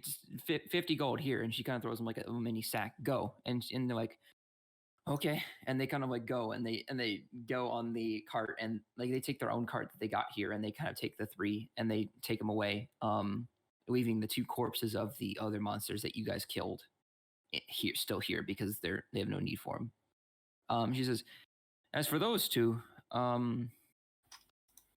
I will say that I'll pay you your dues in gold. So that is 2 monsters, so 2 gold each. That is 4 gold pieces for the entire group. And actually, I believe that how many rooms did you go through when you cleared out this ruin? Technically 3. We found an original room with some very odd fellow drawing on the walls. Another room with that we had to solve a puzzle to get through, and then another one with the pod. So we 3 rooms of the ruins were cleared, albeit we didn't actually have to fight in any of them, as well as obviously the guards on the outside.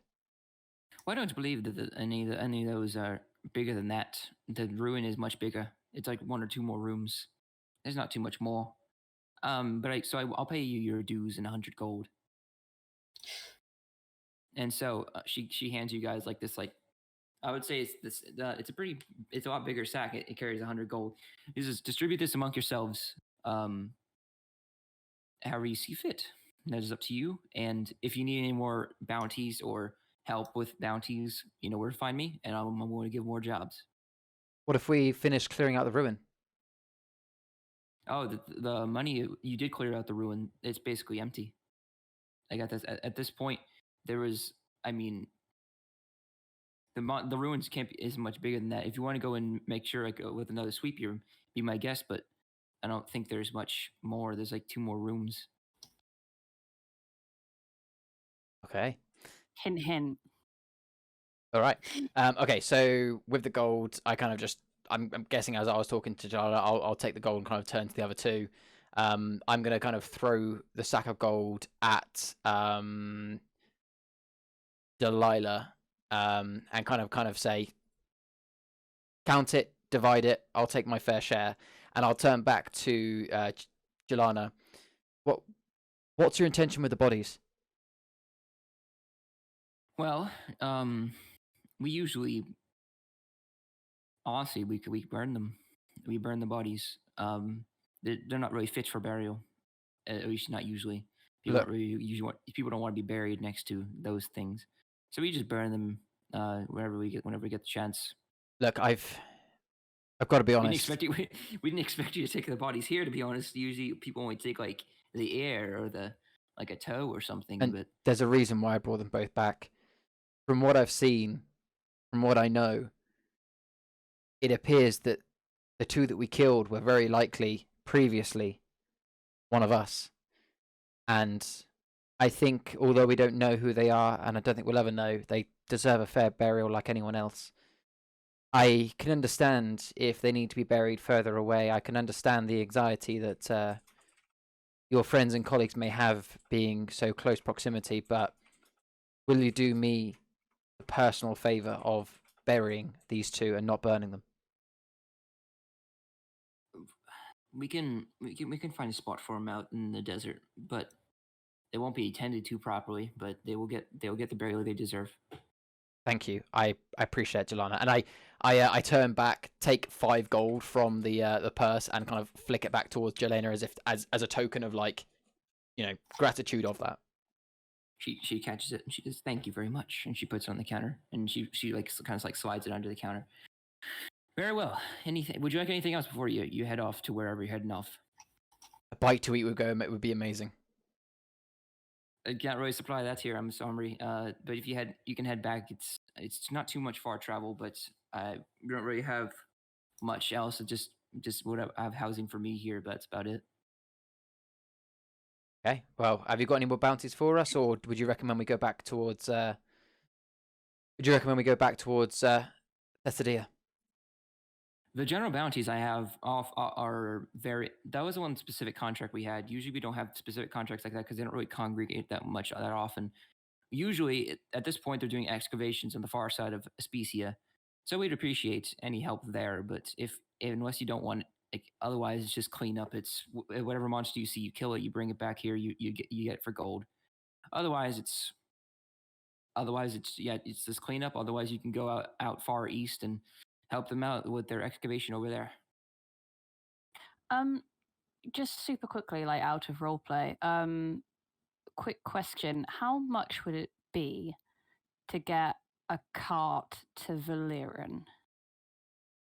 Valyrian? 1 second. I'll pull up the map real quick. It's over on the left-hand side. Oof. Yeah. Surely it's going to be quite far. Surely it's going to be cheaper. And sorry if this is. To get a boat or something. I would assume that there would be some form of boat service from Jorog, maybe. Yeah, you can see that there's a pier there by what looks like it's called Taldusay. Did you ask? Are you asking Joanna this, by the way? Yeah. You know what? I'll ask her, and I'll say, what's the easiest passage from here to Valyrian? Ooh, must be important. For Valyrian, the easiest way would just be getting any courier service, really. Thessagia should have one. They would be more than welcome to do it. This is kind of more of an outpost of a nation than anything. There's not really much civilization here except those who are coming to explore. So I would say you have your best chance by going to any town, like any big city, like in Thessagia. I'm sure they would have some sort of service that would suffice for your needs. I grimace slightly at the mention of Thessagia again, but I just give her like a curt nod and I say thank you for your help, and then just kind of move away, upsettingly. Anytime. Anything else for your group? No. I'm going to turn to kind of Delia and Laura and kind of just openly kind of say, what do you guys want to do next? I mean, I'm in a bit of a loose end. I was coming here to get my bounty. I've got my bounty. Is there anything I can help you two with, or is this where we part ways? I mean, there are more bounties you can take for sure. I mean, there's like going out east, like I mentioned, you can still go there and help out with the excavation. I'm sure they'll pay you handsomely. I can't personally pay you because I don't really own them or anything, but I do know that a personal group has been going out east and excavating. I'm sure they could use some swords and weaponry their way, but otherwise, if you wanted to do some general cleanup, you can also do that. But it's a lot less pay, and it's a lot worse. What do you think? I mean, is there a Jelana, is there a port to the east of Especia? Oh, sorry. I thought you were talking to. Never mind. There's a port to Especia. At Far East as well. If you can go there, you can probably hitch a ship with someone who made their way there through ship. But otherwise, I think you would have to go to, once again, Foderos and Thessagia and hopefully hitch a town or boat somewhere there. Also, just off topic, out of character, on the map, I appreciate viewers can't see this, but I'll describe it. Just underneath Farados, between Farados and the next, Farados and the place below Ashen Land, it looks like a small path. Is that a bridge? That's a bridge. So a ship could go underneath it. Yeah. Okay. And sorry, just to confirm, because I've got a very short memory span. You said it is likely. Well, I say likely. There is a chance that if we were to head to the east coast of Especia, we could potentially hitch a ride with someone. Yeah. Okay. In which case, back into character. So I turn to Delilah. Okay. Well, look. Best of both worlds. I need money. I need to keep traveling, and the further I can travel from Felgon, the better. And I'm willing to help you guys on what you need as well. How about this? Why don't we head east? Let's help these lands with what's going on here with the excavation. We might be able to try and get a little bit more deeper into what's going on here and put an end to it to make sure no one's else's lives are at risk of transformation. And once we can happily say that we're done here, I promise you I will help you in whatever way needs be to get a boat east of Especia and get to Vilrin, or however you say it, because I've never been there, to assist you with whatever you need. How long could that take? I don't have days.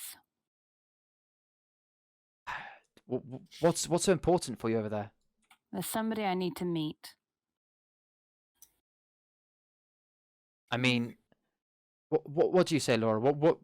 What's your stake in this? What do you need to do? Honestly, I'm just here for the money. I'm just gonna gather up as much money as I desire. I don't really have a place to go, place to be. I'm just going as I please.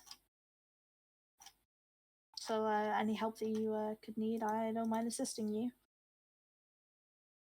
And Deloria, what is there? Deloria. Sorry, Delilah. What do you actually need to do there? Just speak to someone? Do you even need our help, or should we part ways? I just need to find somebody. I need to make sure that they're okay. Surely we can help you with that. She sighs.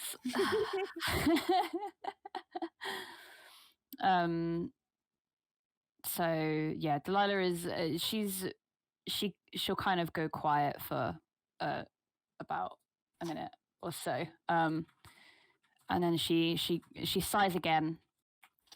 All right, well, if it's all the same to you, then fine, we'll go east. But as soon as we reach sea, I need a boat. I need to get to Valyrian. We can help you. I promise you this, even if it means that I have to spend every last gold I've got to get us on one. Let's help clear these lands and get to the bottom of what's been going on here.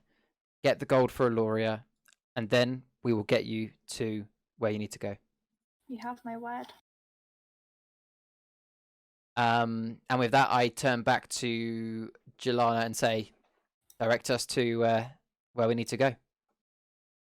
Far east as you can go, really. If you seem like you have a cart, you have a horse, you've been taking care of it well, it will take a few days, but you'll make it there. I guarantee. Okay, so yeah, gonna thank Jelena for her time. You need nothing from me anymore. This is beyond me. This is excavation project. Not only individual groups, but some actually have, like some nations have actually paid for teams to go and explore this. So you're way outside my realm. I wish you luck, though. It's every adventurer's dream to do what you're doing right now, especially in the past few years. So I wish you guys luck, and I wish you guys every single thing I can wish you. Thank you kindly, and promise me this: if you come across any more of these fans' bodies, treat them with respect. They appear to be humans. Will do. It's a bit hard with what's going on with murdering people, but I'll see to it personally that they'll be taken care of. Lovely. And with that, I kind of like not tip my hat because I haven't got a hat, but kind of like nod at her and walk out, go back to the cart, and wait for the other two. Yeah. Alora's just all gonna right. head to the cart. Lovely. Yeah, Delilah is just kind of sitting in the cart. She's very, well, I don't know if sad is the word, but you know, she's just a little bit. She's very pensive right now, thinking deeply, as is her usual. All right. So I'm a driver, a person on watch, and a person in the back. The person in the back can do whatever they want. I'm assuming you just I will be on rest. watch. I'll happily drive again. All right, Alora, kick your feet up. You're in for a ride. All right, so in chat, please.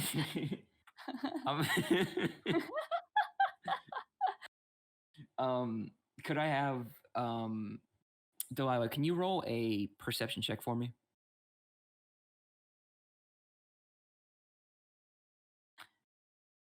I rolled a 16. Okay. So nothing seems to be distracting you. You seem kind of bugged, but if anything, it makes you focus more on your task and less away from what you're thinking about. So keep your mind off things, kind of thing. And Lyris, just for fun, roll an animal handling check. Oh, cool. 1 second. Oh god, the horses. Just want to see how well you. I just want to see how much of an question. 11. It's pretty straightforward. Substandard. He listens to you. It's a male horse. Yeah. So for the horse, if you guys are wondering, it's a brown male horse, unnamed. It is like a bit of white or gelding. Like white. It is like a white tuft near the hooves. Guys that are watching on YouTube, put name suggestions for the horse down in the comments, and we'll consider it for the next episode. The white tufts are called socks. I used to have a best friend when I was in primary school and secondary school who was like major into horses. So all of this information is just coming back to me. It's like, oh my god, I know this. So she's speaking basically, not you. Yeah, basically. I am but a vessel for her voice. Wow, awesome. So as you guys make your way, you guys go, and it'll take you guys a few days, but I would say for general travel, we can kind of just skip ahead. It's gonna be pretty like it's gonna be like standard like watching travel. So you guys begin to make your way, and I would say it's been about 2 days or 3 days so far, and then you guys eventually arrive far east, and you guys reach one of the first major excavation sites for Especia. this place is the first bit of civilization you guys have seen in almost a week. It is a small kind of It's been a week. Fuck. like it's a small kind of like village sort of thing. I mean, it's like it's an old ruin, right? It's broken down and degraded, like you saw before. However, you can see that this time, instead of just being like a ruin with like two monsters standing outside of it, there's people in tents. There's like people there's like a mini marketplace. This is like civilization. I wouldn't say there's inns. It's mainly just exploring groups, like renting tents and everything. It kind of just like standing up and like camping out kind of thing. Sorry to interrupt. Just I think it will probably work best before we get to this place. It's just Minnie said that she wanted to ask. Laura wants to ask Lyris something. As if like general chit chat on the way, I think. Yeah. Yeah, just like a question or something like that. Yeah, All right. and I think it could be important. Yeah. Go ahead. Oh no. Do it. Okay, so obviously Vria's character, or Deloria. Deloria. Deloria lives in all of us. Deloria. Lyris is I'm kind of next to him while I kind of have my feet up while he's riding, and I'm still a bit angry about the whole Arthur situation. It's really taken like a toll on me a little bit. So quite angrily, Alora's going to turn to Lyris and say to him, what on earth were you thinking back there? Why didn't you just kill him? I would have just killed him immediately. He could have killed you. You don't understand. The Iron Fist Legion, they... Steel Fist Legion. Steel Fist Legion. Sorry, I'm tired. Where's Iron Fist Legion from? What's that? What's that from? That's from something. I haven't just made that up in Iron Fist is a Marvel show. Maybe it's from that. All right, the Steel Fist Legion, slightly different metal, same situation. Very different durability. Yeah. No, the Steel Fist Legion, you don't understand where they come from. They are an army led. You're born into it. Let's put it that way. You're not. It's not something you join. It's not something that you have a choice. You are born into it, and you are brainwashed when you are there. Brainwashed to kill. Brainwashed to take every order, no matter what it is. And I've seen it firsthand. I got out of there the earliest opportunity I could. And one thing I learned is that everyone needs to have a chance. I don't think it's hard to even put into words the sort of propaganda they shove down your throat to make you do their bidding. And I saw in Arthur what I saw in me when I had an opportunity to escape, and I couldn't not try to give him that option to escape. I know that I risked our lives in that situation, and I'm sorry that could have gone so much worse if you guys hadn't have done what you had to do. But just understand that I could not have lived with myself if I hadn't have given him the same chance that I had. Yeah, I understand, and as Laura kind of says she understands, she is looking down at the bracelet that's on her arm, and she's actually kind of like choking, like she's got like tears in her eyes, so she's kind of welling up a little bit, but she's holding it, and she just kind of nods, and she stays quiet. Obviously that kind of pricked like some sort of emotion in her of something that's happened to her. So, yeah. I noticed that obviously it's I noticed that she's kind of a bit more reserved now, and I try and like lighten the mood a bit. I put my arm not around her as in like holding her shoulder, but like over the back of the car as if to be like showing a bit of openness. That was a bit deep, but honestly, you've done so well so far. It's been an absolute pleasure to get to meet you, and I just really want to say that I'm looking forward to get to know you more. You've been a lot of help, and you've really stuck your neck out for me, and that means a lot. Yeah, well, I could say the same for you, I guess. And she kind of chuckles, and she doesn't really know how to interact with things like that, but she's not like taken back by it like she usually is. She just kind of she accepts it a little bit more, but she still is just gonna kind of And for what stay it's a bit worth, quiet. that's a beautiful bracelet. I'm sure it means a lot. And then with that, I kind of turn forward as if to be like, I know I'm ending the conversation there. I almost like a way of saying, I can tell that's important to you, but I'm not going to push. And then turn forward again and carry on. Delilah's just sitting there like, Third wheel. That's a pretty blue sky. Yeah, Delilah's just she's not part of the conversation, so she's just kind of giving space and it's a bit like, you know what, this is their moment. Saul kind of like crows like after their conversation. He just kind of like he just kind of squawks a bit. He's like, I'm like, shut up. You're ruining the moment. God damn it, Saul. Right after. All right, so just quickly, Jubbins, you said that we were coming up on that town, which I'd appreciate if you described it again because I've got a short-term memory. Where just again, so I can change it for those watching on YouTube. Ruins and tents. Ruins and tents. Where can you describe roughly on the map that we've got on Roll20 where that is, and I'll put it on the YouTube video. So, do you know like where, like how there's like a piece of ruins? Move more to the right, and as if like follow the path going straight. And if you go to the street, you see there's like a little bit of cactuses next to like some grayish brown ruins. Yeah, it's like it's over the lowercase e, like the last one. The last e, yep, that one. That's fine. I will move the map. That's where you guys are approaching. If you want to continue describing and stuff, I will move the map to there now. Yeah, and as you guys make your way there, so you guys, it's a busy town. Well, if you can even call it a town, it's like there's like excavation at work, and the excavation site isn't really that near here. In fact, there is an excavation here, but the biggest excavation is as at the Titan Trove mine up ahead.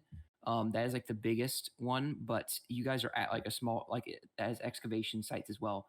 And so you guys they're going in, and you can see these people are like well armed, and it's a mix of like it's like some of these people are wearing like, some people have like pickaxes and like other people have like swords. So it's like a mix of like getting ready for combat, and because the more like the further you dig, like the more dangerous it's going to get for you. And so you need to have a mix of like miners and like defenders basically. Okay. And they're doing this to, like a lot of these people are doing this not because of like it's, some people are doing it for money. A lot of the people there, you'll notice, are very kind of like, what is down there? I need to find it. Some people are like, I need to find it because I'll get money. Other people are like, I just need to get there because I want to know about what's down there. It's a very mixed bunch of people, but you guys enter the town with basically like nothing to your name, and you guys see like all this like busy working because you guys arrive. I would say it's been a few days, but I would say you guys arrive around noon to this new town. So it's like basically the start of the new day kind of thing. And so you guys can spend the rest of the day essentially getting yourselves acquainted and getting ready for whatever you're going to do next. Okay, so as we enter this town, if you can call it that, that sounds rude, but yeah, true. Is that like I'm gonna kind of like pull the cart over to like the first sort of person I see, sort of thing. I'm assuming there's someone around maybe, and kind of say to them, we've been sent here from out west. Jelana, I'm not sure if you know her. She said help was needed. Who's the best person to speak to here? You come on, and actually it's a dwarf. It's a dwarven fellow. It's a dwarven male, and he goes, "Oh, hello, nice to meet you. Actually, we just kind of follow. We've been sent here by a private company. This private company, can you cut here? I need to find the name of the company. Timeout. All right, 1 second. Mining corporation names. The Eastern Trading Company. Copyright. I came up with that by myself, all by myself. Completely, definitely did not look at a history lesson. Not at all. I'm going to roll a deception check to see whether Rhea was actually being very truthful with that. Rude. Roll a 16. Oh, guys, I'm on Reddit. There's one called Biggs Digs. Oh my lord, I love that name. Oh, I kind of want to say it's Big Digs. If you want to shout out the Reddit user, I'm sure we can use it. River that bends. All right, thanks very much to you/River that bends for. Yeah, that's like is like username or whatever. But yeah, no, Biggs Digs. Do I have to? Okay, yeah. But no, I found. Yeah, the mining corp. We work for Big Digs. Nice, Biggs Digs. Nice to meet you. If you want to talk to a supervisor about some work around here, it's gonna be a bit difficult because we're currently on our mission. It's hard to take on new employees with this new work, but it shouldn't be too much issue, I guess. He says he points you in the direction. Over in that tent over there is a fellow that owns this company. And do you mind me asking you personally? I'm sure you'll be honest with us, sir. What sort of issues have you had around here? What have you seen? Well, recently this is a relatively new excavation site, so we've been working on it for a little while, and we've just been digging, and we've come upon a few monsters. In fact, we saw our first chimera a few days ago. But otherwise, we've been digging without much goal, really. We're trying to get below. We have to dig a total of 5 miles below the earth or the land here in order to reach what we're actually looking for. We're actually looking to explore to get under. But right now, the only way that you can get under is in fact at the other big mine, the Titan Trove mine. That's the only other way around here. That's the only other way you can actually get beneath the crust of this beneath the planet. Okay, well, thank you. We'll go speak to your supervisors and see how we can help. I look forward to working with you, sir. You seem like a good man. Dwarf. Nice to meet you. And then he kind of heads his own way, and he doesn't give you a name. He just kind of glares at him like, yeah, fuck you. Want to invite him to our party? He heads off, and he kind of with a pickaxe. You can tell he's one of the diggers. Like one of the miners that'll be assisting them, and he's not a defender. He doesn't really look like a fighter to you anyway. He looks like he minds ore usually. So what would you guys like to do next with that information? I think we should probably just head over to the tent they pointed us towards. Yeah. You head over, and it's actually an elven gentleman. And he kind of looks at you, and he's a well-dressed one. A pretty boy. He's wearing a coat, but this coat he has white hair. It's kind of a bit longer, like typical elven hair. He's wearing what seems to be like some kind of like a blue robe of some sort, and then he's kind of like he has like the spectacles at like the end of his I think they're called like pince nez or something like that. At the end of his nose, like those like small spectacles so you can like see or whatever. Oh, and yeah. He's looking, and he says, "I don't recognize you." I wouldn't be surprised, sir. This is the first time we've set foot this far northeast. We've been sent by a lady called Jelana. Have you heard of her? Oh yes, I'm familiar with over here. We've been doing a couple excavations for a few years now. But yeah, it's mining's hard work, as you probably already know. It takes us a bit of time to go through 5 miles of solid rock. But essentially, we've met before. Some of my men have taken bounties on the side when they're not mining or working. Well, look, I'll be honest. We've come directly on her recommendation. We've helped her with some bounties. The well's dried up. We've come here. We've heard there might be some gold for some help. That's what we're here for. Well, I can tell you that we can use your help. We usually don't take on. We usually don't take on your kind of help, like the sellsword. What do you mean our type, kind? But just the type that we kind of hire to help us with the like mid excavation. Right. But we will need your help for. But recently we've had our swords that have usually been useful in killing the monsters. They've kind of gotten a bit overwhelming as of recently, and we could actually use some of your help. Well, we're here. We're a team. We're ready to go. What All right. have you got for us? So, I can tell you that I can put you on the excavation team Gron.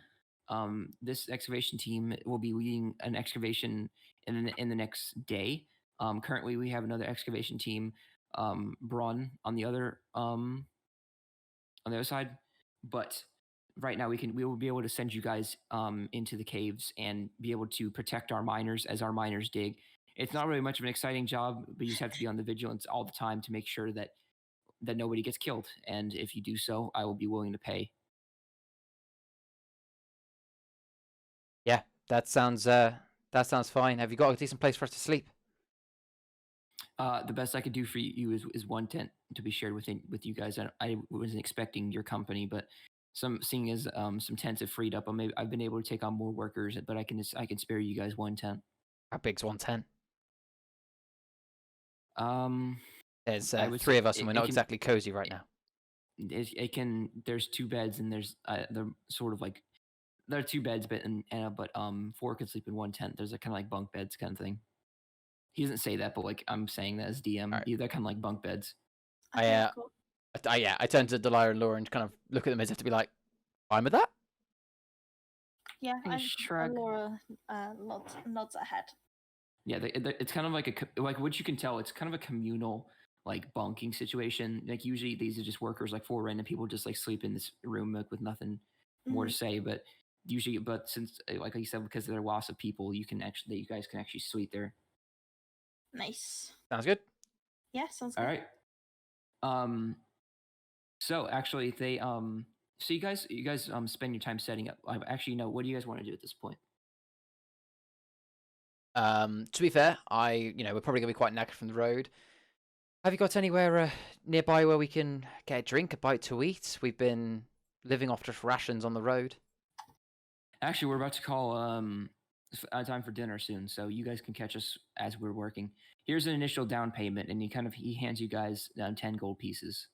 This is initial down payment for what you'll be receiving here. I can't say that you'll get a ton, but it gives you constant pay, so it's constant work. And if you're into that, then you come to the right place. That 10 gold pieces each, or that's just 10 gold pieces for the group initially.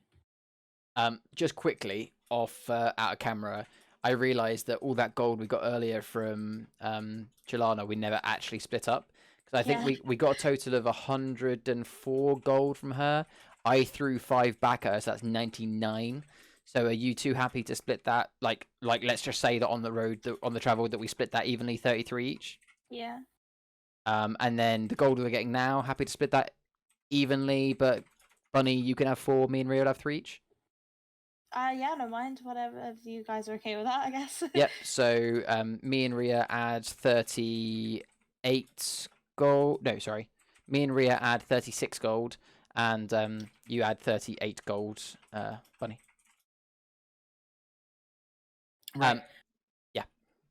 So you guys go to your bunks as informed to you guys, and as you guys enter the tent, it's a pretty standard tent. It's a cloth tent. It's pretty standard. Not really much in here. There's kind of just like one single chest for belongings for like all the workers basically. So this place, you can tell that the people that come here don't usually have many belongings. So this is like more than enough space for them. Just they don't really have that much. So what would you guys like to do? I'm probably going to call it a night, to be honest.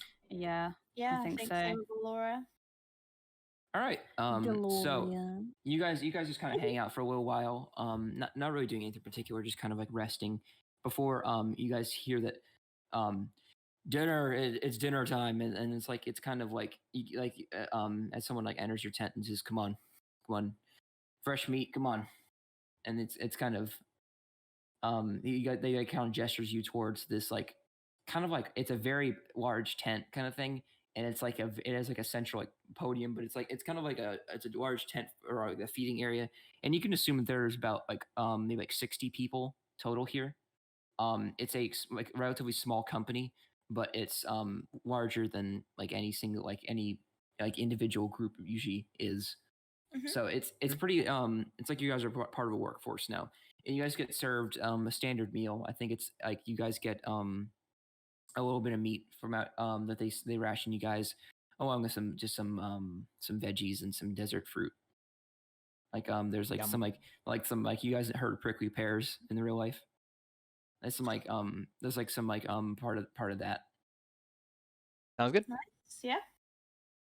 As you guys start to eat your meal, after unwinding after a long, strenuous few days, especially for Lyris, who's gotten stabbed quite a bit. Oh yeah, quite a few times. You guys begin to take your rest and thinking, I think this is gonna work out. As you guys begin, and you don't need to know what's in front of you because you guys are starting a new job, new beginnings, new friends. I've got a job. Nice. Yeah, you guys got jobs. No longer unemployed. If only this was real life. We don't prefer the word unemployed. We prefer the word freelance. Yeah, actually, that's much better. Freelance bounty hunters. But no, Independent employees. as you guys eat your meals and like as all three of you guys kind of look at like your coworkers now, as well as each other, you guys can realize that this is gonna be something that you guys think is gonna be special. Yeah. And that's where we're gonna end tonight's session. Woo! Whew. I like how we become a That was pack a- of wolves whenever we start and end a session. Yeah, basically. Man, that was a good. I think that was a good session. I think it went well. Oh, dude, it was so I was fun. so looking forward to Really good. becoming chummy with Arthur. Aw. It's gonna be Yeah, fun. but I actually didn't work out, managed to buddy. hit my first Eldritch Blast on him. So I'm Yeah. not that I don't think you missed one thing this game. I don't think you did. You the ever curse miss? is lifted. No, I she don't think hasn't. you. Goodness, no. Delilah, I don't think you missed once actually. It was Like, just Like you were No, just I like got sniper a nat shot after 1 sniper on shot. damage. Yeah, you fucking Yeah. robbed him. Apparently, all you got to do is call me short, and like all hell breaks loose. I'm like, Oh, you're like Edward and Full Metal Alchemist. It's like yeah, what did you say to me? exactly.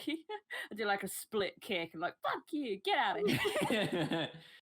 Oh no, but that was really fun, guys. Thanks for hanging out as always. But I do want to say thank you for watching this episode of Dungeons and Chickens. If you liked it, make sure to follow every single person's here. They're amazing and lovely. Go All follow links them are below. on. All of them have Twitch. All of them have like all kinds of social medias. Go follow them. Go support them. But until next week, I will see you guys later.